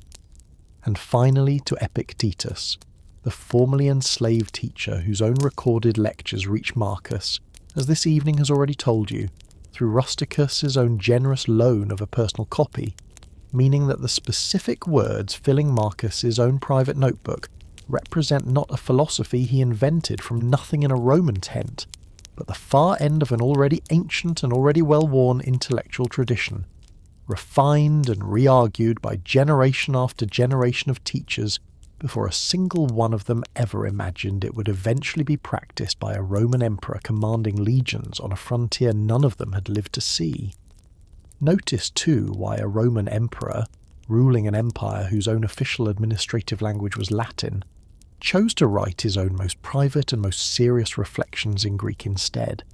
a choice that would have struck almost none of his own educated contemporaries as remarkable, because Rome's own governing class had, for well over 2 centuries by Marcus's own lifetime, treated genuine bilingualism as the basic mark of a properly educated person, Latin the language of law, of the Senate, of public oratory and public inscription, and Greek the language in which virtually the whole of serious philosophy had been written, and was still in Marcus's own era, generally still being written, so that reaching for Greek to record his own most demanding private philosophical work was not, for Marcus, any kind of unusual or self-conscious choice at all, but simply the natural language in which a serious student of philosophy, Roman or otherwise, expected to think and write. One further small sign of exactly how thoroughly Greek intellectual culture had been absorbed into the Roman elite by this point in the empire's history. An emperor governing the whole of the Latin-speaking Western Mediterranean choosing, when speaking most honestly to himself, to do so in the language of the philosophers he had spent his whole adult life trying to actually become one of. Consider, too, how differently Marcus's own private notebook actually reads, set beside the one surviving text most directly descended from Epictetus's own teaching, a short handbook called the Enchiridion, compiled by Epictetus's own student Arrian from his teacher's spoken lectures, into a tight, systematic, numbered sequence of practical instructions, a genuine manual meant to be studied, memorized and consulted, considerably closer in form to a modern self-help guide than to anything resembling a private diary, while Marcus's own notebook, written by a student 2 full steps removed from Epictetus's own living voice, reads as something else again, not a manual for anyone else's use at all, but the specific, unpolished, habitually repetitive record of one particular reader trying, entry by entry, night after night, to actually apply that same tightly organised handbook to a life it could never have been written specifically to cover plague and frontier war and a rebellious general and a string of dead children being exactly the kind of overwhelming, specific, ungeneralizable difficulty no handbook, however well organised, can ever fully anticipate in advance. It bears mentioning too the specific and genuinely interesting tension between this same imported Greek philosophy and the considerably older, considerably more ritualistic set of religious obligations Marcus's own office required of him as a Roman emperor, because Marcus held for the whole of his reign the ancient Roman title of Pontifex Maximus, chief priest of Rome's own traditional state religion, a position requiring him to personally perform, or at minimum personally oversee, a demanding calendar of public sacrifices, processions, and ritual observances honouring the traditional Roman gods, obligations that sat, on the surface at least, somewhat awkwardly alongside a Stoic philosophy that treated the traditional gods considerably more abstractly, as names for a single, rational, providential order running through the whole universe, rather than as the distinct individually temperamental deities Roman public religion actually worshipped, a tension Marcus himself never resolved through any explicit rejection of one tradition in favour of the other, performing his own public religious duties so far as the record shows, with the same evident conscientiousness he brought to every other part of his job, and reserving his own more abstract, more philosophically demanding understanding of divinity for the private pages of a notebook nobody else was ever meant to read.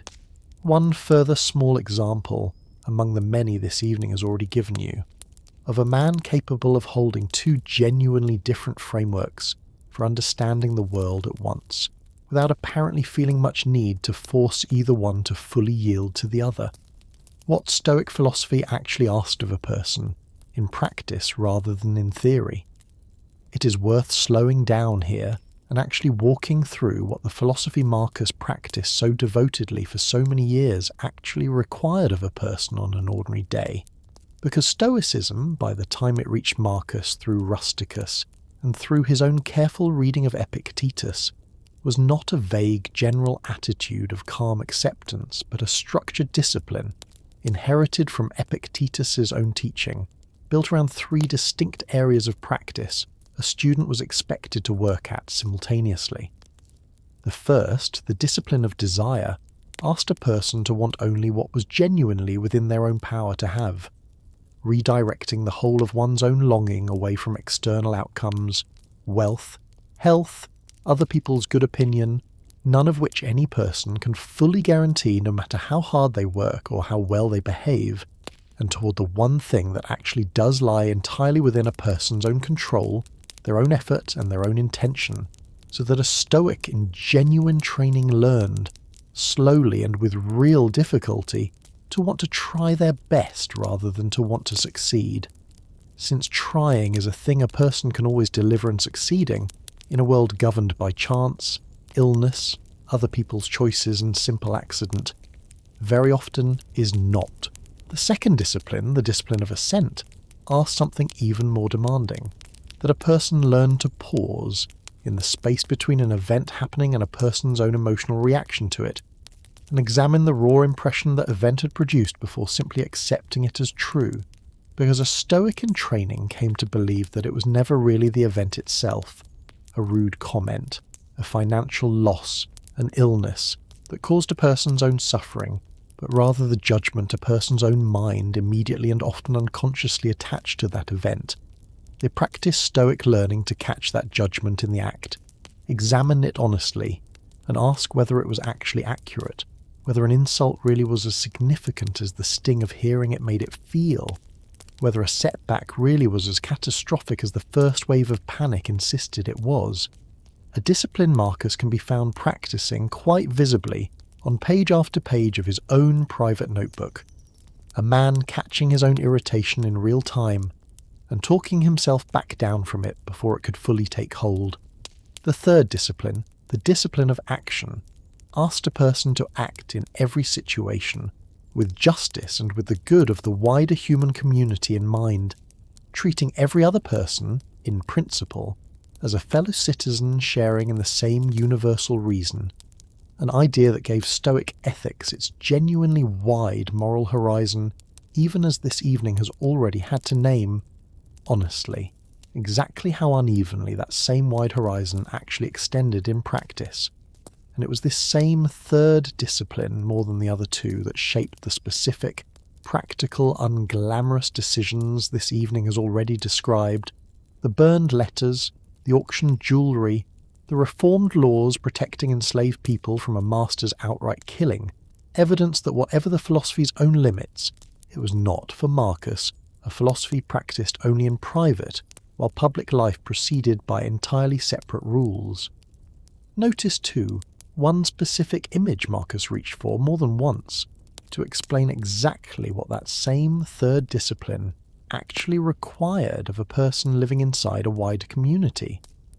Because he wrote of human beings as being related to one another the way the individual limbs of a single body are related to each other, a hand and a foot and an eye, each doing their own distinct work while still belonging, inescapably, to the same single living organism, so that a person acting against the interests of another person was behaving, in Marcus's own careful phrasing, the way a hand might behave if it tried to work against the foot, a strange and self-defeating kind of violence against a body both of them equally belonged to, an image that gave Marcus's own considerable daily frustration with difficult senators, dishonest petitioners, and outright political enemies a specific, practical discipline to fall back on, not the absence of anger, which his own private notebook admits, repeatedly and without embarrassment. He continued to feel, but the reminder returned to again and again, that acting on that anger in a way that damaged the wide community was, in the most literal sense his own philosophy could offer, an act of self-harm dressed up as retaliation.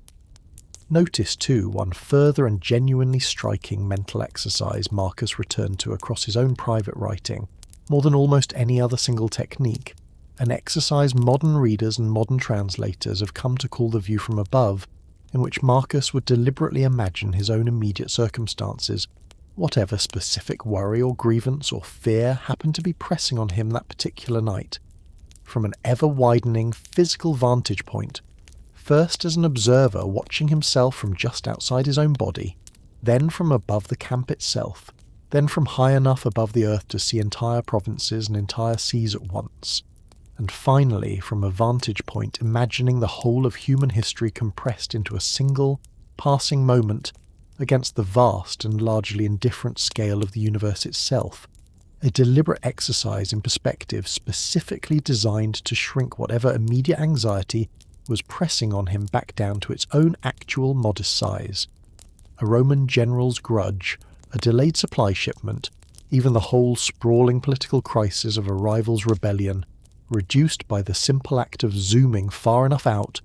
to a single brief and largely unremarkable ripple in an ocean of time so vast that the entire recorded span of Roman history itself, empire and all, would occupy only the smallest fraction of it.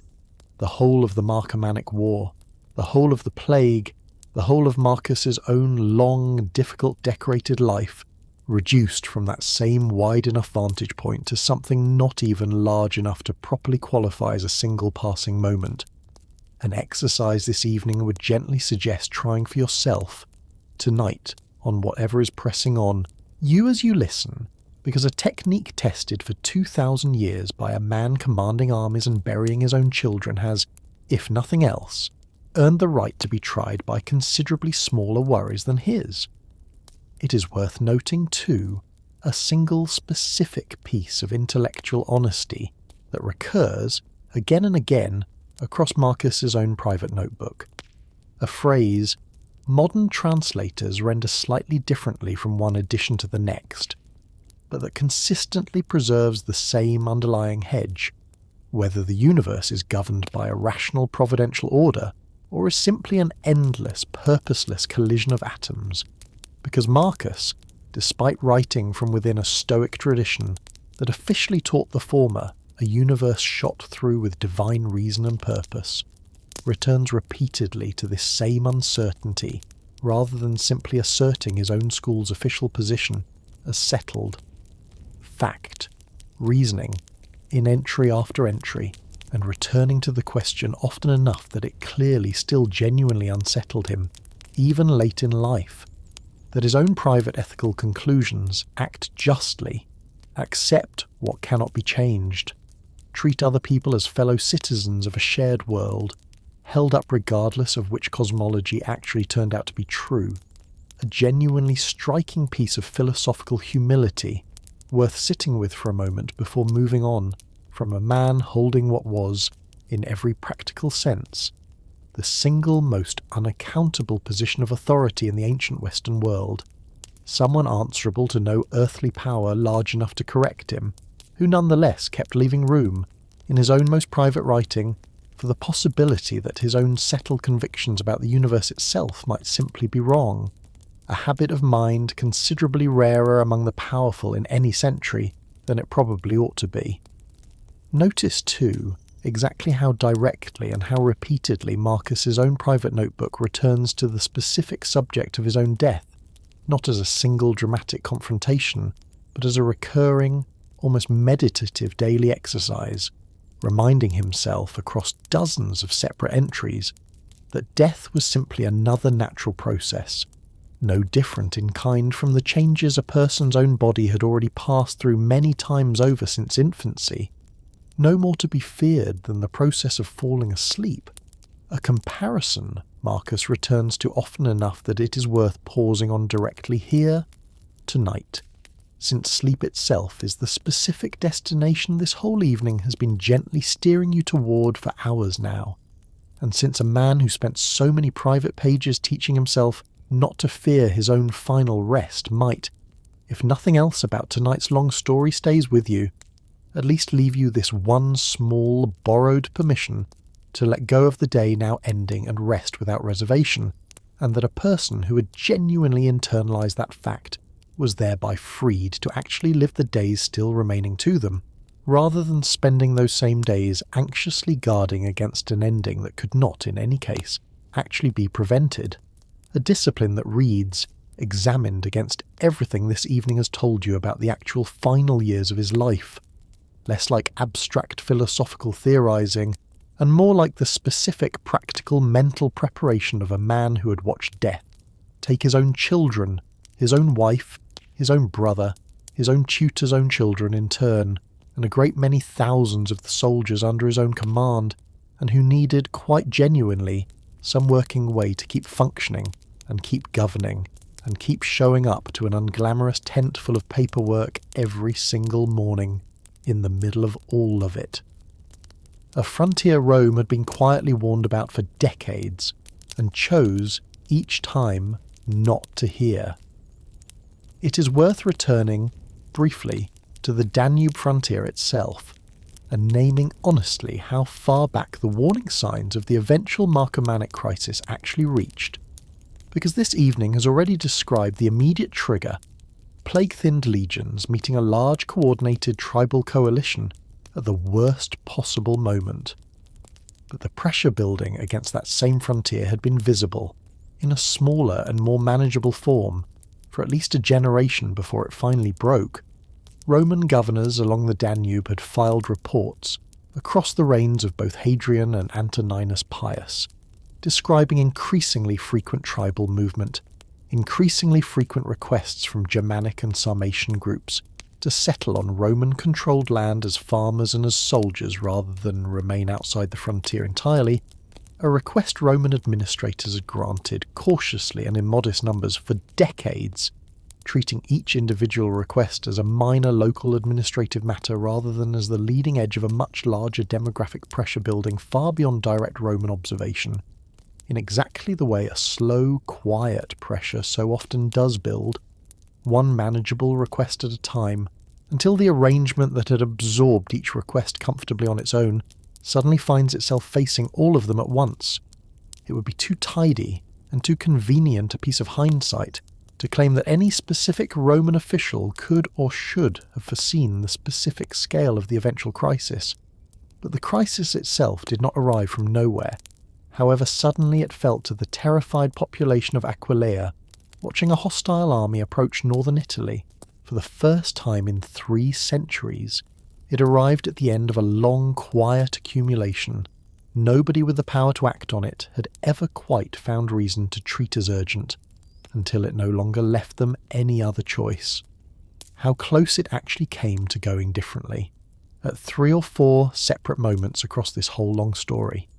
It is worth pausing, honestly, on exactly how contingent the outcome of this whole story actually was, because a listener working backward from the fact that Marcus Aurelius is remembered today as a wise and largely successful emperor can easily lose sight of how many separate moments across his own reign could genuinely have broken the other way. Had Aquileia fallen to the tribal coalition besieging it in the year 170 rather than holding, the psychological and strategic blow to Roman Italy itself would have been difficult to overstate. The first time hostile forces had threatened the Italian peninsula directly since Hannibal himself. Had the false rumour of Marcus's own death in the year 175 arrived only slightly earlier,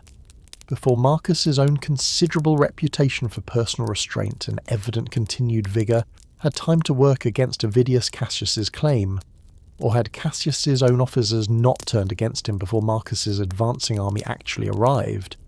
the empire could easily have found itself in a genuine and prolonged civil war precisely at the moment its own northern frontier remained under the heaviest external pressure it had faced in a century, 2 catastrophes compounding each other, rather than one following safely after the other's resolution. And had the Antonine Plague, which historians studying its likely genetic and epidemiological profile now believe may have killed somewhere in the range of 1/4 of the population in the hardest-hit regions it passed through, struck with even slightly greater severity across the empire's core, administrative and military centres, rather than the considerable severity it did in fact produce. The entire apparatus of government Marcus spent his whole life mastering might simply have lacked the functioning hands left to keep operating at all. None of this happened, and Marcus Aurelius did, in the end, hold the frontier, survive the rebellion, and die of natural causes in his own 60th year, still wearing the title he had first taken up nearly 2 decades earlier. But it is worth sitting with how narrow, at more than one specific hour across those 2 decades, the margin between that outcome and a considerably darker one actually was. A bronze rider who survived only because everyone forgot who he actually was. It is worth underscoring plainly one of the single strangest and most genuinely fortunate accidents of preservation in the whole of this story, because a large bronze equestrian statue of Marcus Aurelius, cast sometime during his own lifetime or shortly after his death, showing the emperor mounted, unarmed, with one hand extended in a gesture of clemency rather than conquest, is today the only such bronze statue of a pre-Christian Roman emperor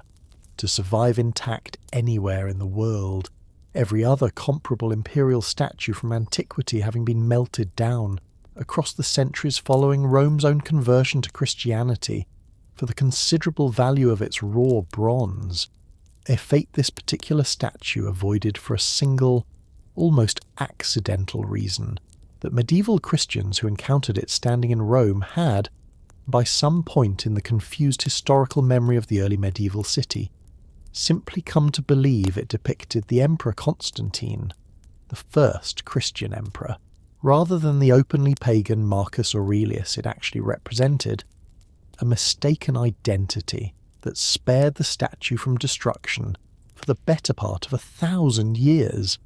since a bronze image of the empire's first Christian ruler was a monument medieval Rome had every reason to preserve, and a bronze image of a pagan persecutor, however mild, was very much not. Notice, too, what eventually became of that same statue once its true identity was finally sorted out by the more historically rigorous scholarship of the Renaissance. Because in the 1530s, Pope Paul III commissioned Michelangelo himself to redesign the entire public square atop Rome's Capitoline Hill, specifically to give the newly correctly identified statue a fitting central position, Michelangelo designing the oval paving pattern and the surrounding palace facades that still frame the square today, so that a statue that had spent roughly 1,000 years hiding in plain sight under a case of mistaken identity became, once identified, the deliberate centrepiece of one of the most celebrated public spaces in the whole of Renaissance Rome, and the statue standing in that same square today is in fact a modern replica, the genuine ancient original having been moved indoors in the 1980s for conservation reasons, and now displayed inside the Capitoline museums themselves, where visitors can stand close enough to see, at eye level rather than from below on a pedestal, the specific detail sculptors originally worked into the emperor's own bronze face, a calm, slightly weary, entirely unthreatening expression that 2,000 years of art historians have consistently described as looking considerably more like a tired philosopher than like a conquering general, which is, on the evidence this whole evening has spent hours laying out, more or less exactly what he actually was. It is hard not to notice, finally, exactly how vigorously the meditations themselves have found new readers in the specific world we happen to live in right now. Because a text, a Roman emperor filled with private reminders to himself about enduring hardship without bitterness, has, across the last several decades in particular, found an audience considerably wider than the classical scholars who kept it alive through most of the modern era. Therapists and researchers working in the tradition of cognitive behavioral therapy, developed in the middle of the 20th century, have repeatedly and explicitly credited Stoic thinking, and Epictetus in particular, as a direct philosophical ancestor of the core cognitive insight that a person's emotional distress comes less from events themselves than from the judgments a person's own mind attaches to them. The very discipline of assent this evening has already walked you through from inside Marcus's own private practice of it, and a wave of modern popular writers, publishing in the last 15 or 20 years in particular, have built entire best-selling careers translating that same ancient discipline into plain modern language for readers facing considerably more ordinary struggles than commanding a Roman army, business leaders, professional athletes, and, in a detail several modern military chaplains and prison counsellors have specifically noted, soldiers facing deployment and inmates facing long incarceration. Populations who have found, in a 2,000-year-old private notebook, written by a man who never expected another living soul to read it, a considerably more useful companion than a great deal of philosophy written with an audience deliberately in mind. A gladiator's arena and a death that never actually happened the way the movies have told it. it is worth naming, honestly, the specific and genuinely inaccurate version of this whole story's ending that a great many listeners tonight may already carry with them without ever having read a single page of ancient history, because a widely watched film released at the turn of the 21st century imagined Marcus Aurelius in his final scene murdered by his own son Commodus, smothered in his own tent specifically because the dying emperor intended to pass power not to Commodus at all, but to a fictional general in his stead. A dramatic and genuinely effective piece of cinema that has, for a considerable number of modern viewers, simply replaced the actual historical record in popular memory, and no credible ancient source describes anything resembling this scene. Marcus, so far as every genuine surviving account agrees, died of natural illness in his own camp, with Commodus already formally established as his co-emperor and clearly intended successor for 3 years already. A succession this evening has already described as a genuine and consequential misjudgment, but one made in the open, by Marcus's own considered choice, rather than one stolen from him in secret by a murderous son, a small but genuinely worthwhile correction, since the actual truth, an aging, ailing father choosing, in evident good faith and against his own better historical judgment, to hand an empire to a son he loved rather than to a stranger he merely trusted, is in its own quieter way a considerably sadder and considerably more human story than any invented murder scene ever managed to be. Consider, too, the considerably more violent images Marcus's own war monument in Rome actually preserves, because the same column in the Piazza Colonna that carries the rain miracle relief this evening has already described also depicts, across its own long spiralling narrative, scenes of genuine and unflinching brutality, Roman soldiers beheading captured enemies and displaying the severed heads,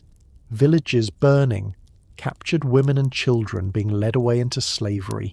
imagery every bit as graphic, examined honestly as anything carved onto the war monuments of considerably less philosophically minded emperors before or after him, a detail worth sitting with directly rather than smoothing over, because it is a genuine and uncomfortable reminder that the same man whose private notebook counsels patient forgiveness toward every individual person who wrongs him presided, as a matter of ordinary Roman military practice, over a war conducted with exactly the same brutal conventions any other Roman general of his era would have employed. The philosophy shaping how Marcus treated a defeated Roman rival like Avidius Cassius considerably more visibly, on the surviving evidence, than it shaped how his own armies treated the ordinary Germanic and Sarmatian people, caught on the losing side of a war those same armies had been sent to win. Notice too the charity Antoninus Pius had originally founded, and that Marcus continued and expanded in his own turn, because Antoninus, in memory of his own wife Faustina the Elder, Marcus's own mother-in-law, who had died relatively young early in his reign and been formally deified by the grieving Senate, established a foundation known as the Puellae Faustinianae, providing state funding to support and educate girls from poor families across Italy, and Marcus, following his own wife's death in the year 175 or 176, expanded that same foundation further in her own name as well, a piece of concrete, unglamorous social policy.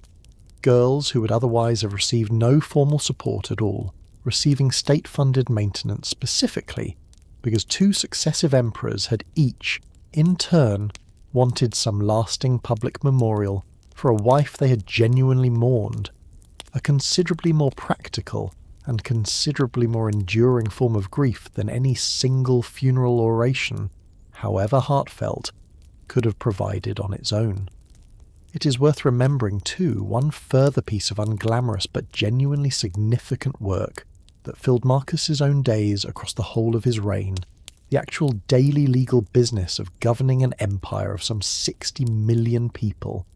because Roman emperors of this period functioned in practice as the empire's own final court of appeal, receiving a constant stream of petitions and legal questions from every corner of the empire,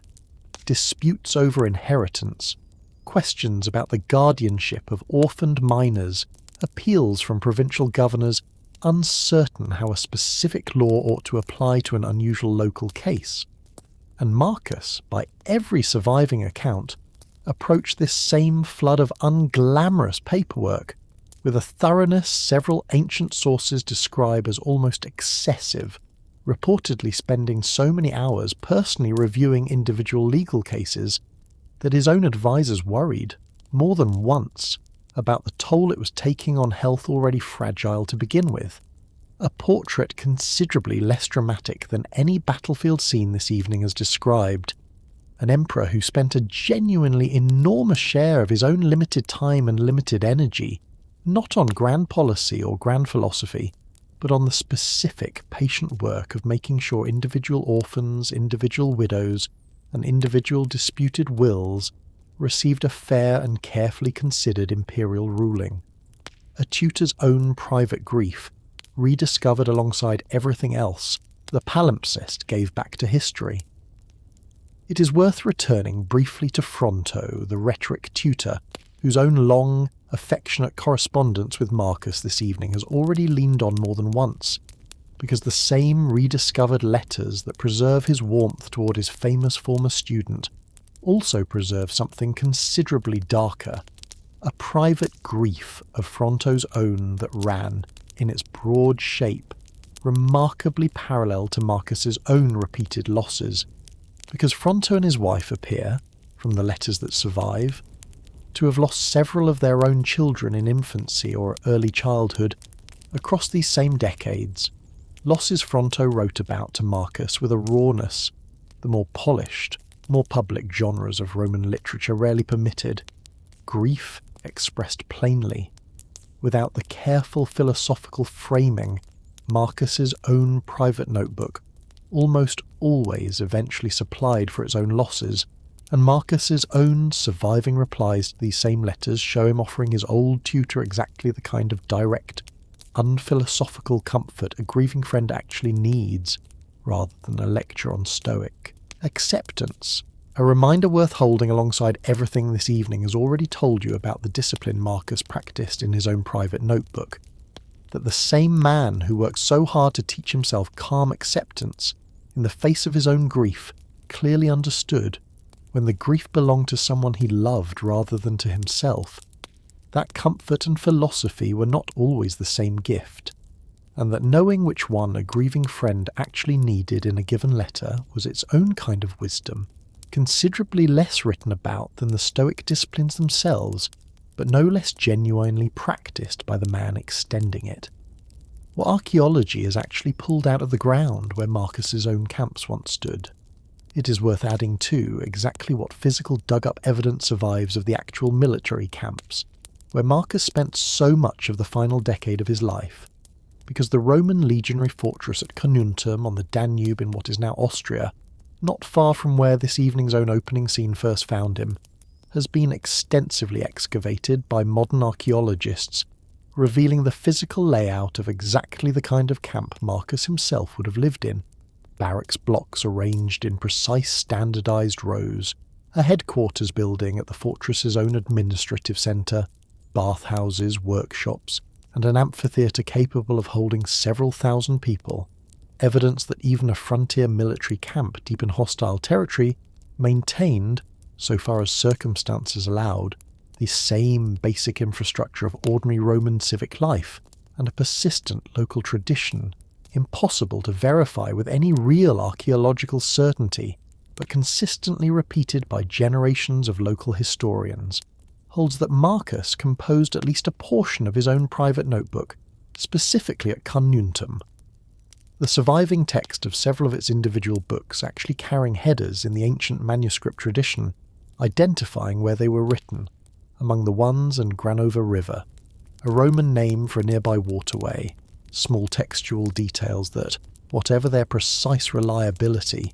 route the notebook this evening has spent so many hours describing in a genuine, physical, excavatable place, rather than in any purely abstract literary tradition. It is worth remembering too the wider family Marcus and Faustina actually built around Commodus during his own childhood, because Commodus was not, in fact, raised as an only child, the way this evening's own focus on his eventual singular inheritance might suggest, but grew up alongside a twin brother, Titus Aurelius Fulvus Antoninus,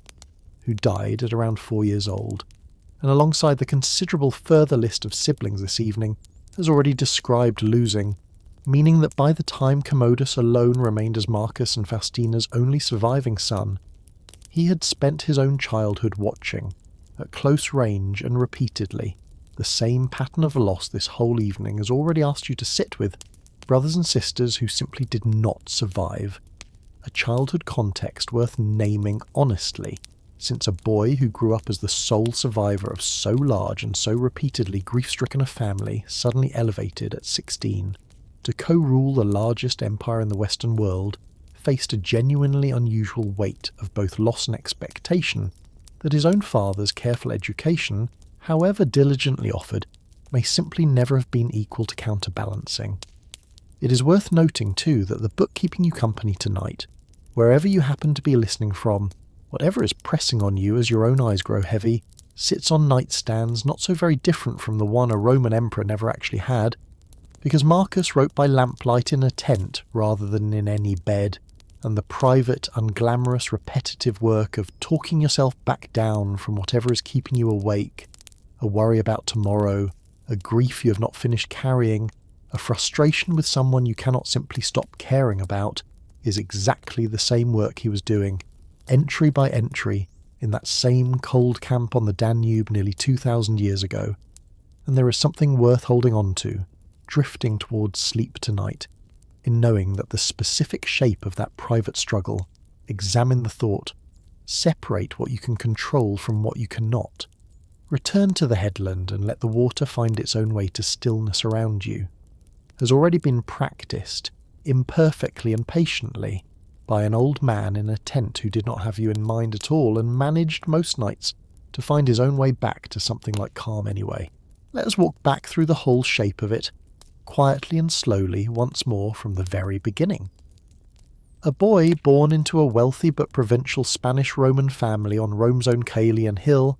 noticed young by an ageing, childless emperor who nicknamed him for his own evident honesty and folded him, almost as an afterthought inside a much larger succession scheme, into a 2-generation chain of adoption designed specifically to avoid handing the empire to another Caligula or another Nero.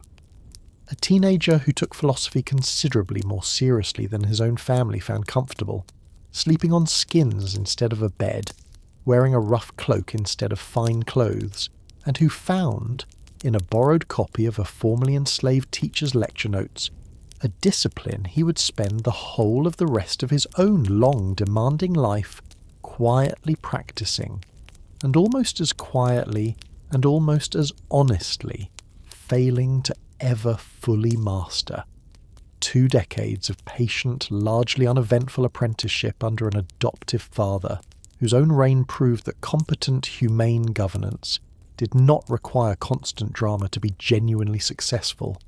followed by a marriage, a household that would eventually hold more grief than joy in it, and finally, in the year 161, a throne he had spent his whole conscious life being prepared for, and had never, by every credible account, particularly wanted. Then the collision this whole evening has spent its longest hours describing, a war in the East that returned home carrying a plague that killed millions of people, whose names no historian will ever recover, a second and considerably longer war on a northern frontier that pressure had been quietly building against for a generation, before it finally broke, a brother who died suddenly on a roadside and left him, for the first time, to carry the whole weight alone, a general's rebellion built on a false rumour, and answered not with vengeance but with burned letters and an unanswered wish for reconciliation, a wife whose considerable companionship through all of it earned her rumours his own private writing never once dignified with the direct reply, and children, so many children, buried one after another across decades in which the private notebook he kept filling almost never mentioned them by name at all. A single catastrophic decision, made in evident good faith by an exhausted father, who had already buried too many other sons, to break with the very system that had made his own rise possible and hand the empire in the end to blood rather than to merit. And a death, finally,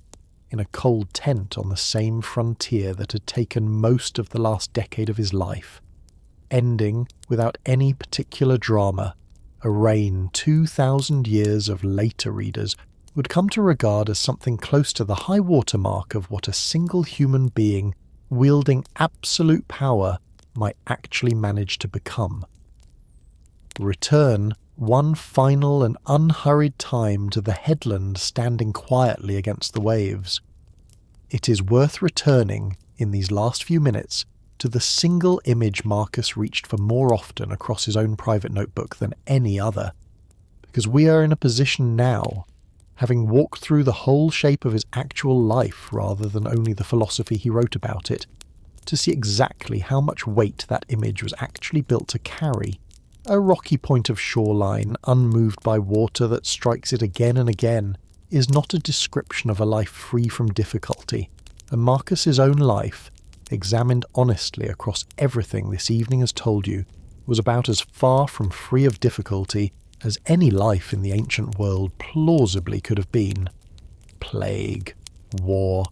betrayal, the deaths of his own children, a chronic and lifelong illness he managed with the help of a mild opiate, rather than through sheer force of will alone. A single grave misjudgment about his own son that history would spend the following century paying for. The headland does not stop the waves from arriving. It does not pretend the water isn't cold, or that the impact doesn't register, or that the sea has any particular reason to be gentler with a rock that has, after all, done nothing to provoke it. What the headland actually offers, the only thing it was ever able to offer,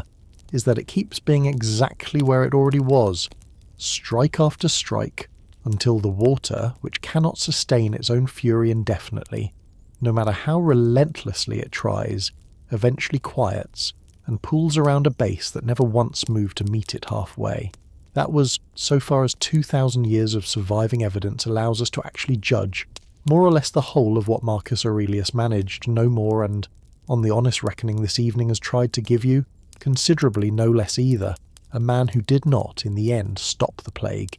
did not choose the war, could not save his own children, could not fully protect a Christian community in Gaul, or an enslaved cook in his own city from the specific limits of his own considerable but still bounded conscience, and made, in the end, at least one choice about his own succession that the following century would have every reason to regret, but who kept returning, night after night, in a cold tent on a frontier he never wanted to see, to the same plain, unglamorous, endlessly repeated private instruction to himself that whatever the day had brought, meddling or grief or pain or simple exhaustion, the task was still only ever to remain exactly the kind of person he had decided, on very different mornings in a very different city, he intended to be, and to let whatever churned against him find its own way, eventually to stillness. Whatever is pressing against you tonight, whatever has been arriving in waves you did not choose and cannot simply order to stop, it is worth remembering, drifting now towards sleep, that it is very likely smaller than a plague that killed millions, smaller than a war fought on a frontier for a decade, smaller than the grief of an old man burying yet another child in a tent far from home, and that the specific, quiet discipline of simply staying where you are, letting the noise do what noise has always eventually done, is a discipline that has already been tested, imperfectly, patiently, and for what it's worth successfully enough to still be read 2,000 years later, by someone who had rather more reason than you do tonight to give up on it entirely, and did not. That, at long last, brings us to the end of our story tonight. Marcus Aurelius died in a cold camp on the Danube frontier in the spring of the year 180 after Christ, an old man far from home, still quietly doing the job nobody had ever managed to talk him out of doing well, and the small, quiet, private notebook he left behind, addressed to no one at all, intended for no one, very nearly lost more than once across the many centuries that followed, scraped nearly clean once, mistranslated more than once, missing more than one manuscript link no scholar has ever been able to recover, somehow found its way, against every reasonable expectation, into the hands of a world he could not have imagined, and would very likely have found bewildering, and is still, tonight, doing exactly the same quiet work in your hands or in your ears that it once did in his, talking someone tired back towards something like calm, one plain, unhurried, patiently repeated sentence at a time, the way it was always meant to. Thank you, truly and genuinely, for spending these long, unhurried hours with this particular story tonight, and if you found something worth returning to in it, please do like this video, subscribe, and help this small channel on its own way toward 10,000 subscribers. And remember, if you are watching on YouTube, that the Spotify link is waiting for you in the description, and if you are listening on Spotify, that Historian at Midnight is waiting for you on YouTube. Close your eyes now, if they are not closed already.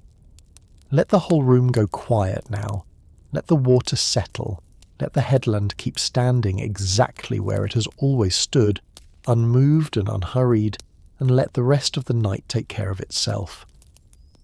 Whatever tomorrow happens to bring, meddling or grief or simply another ordinary demanding day,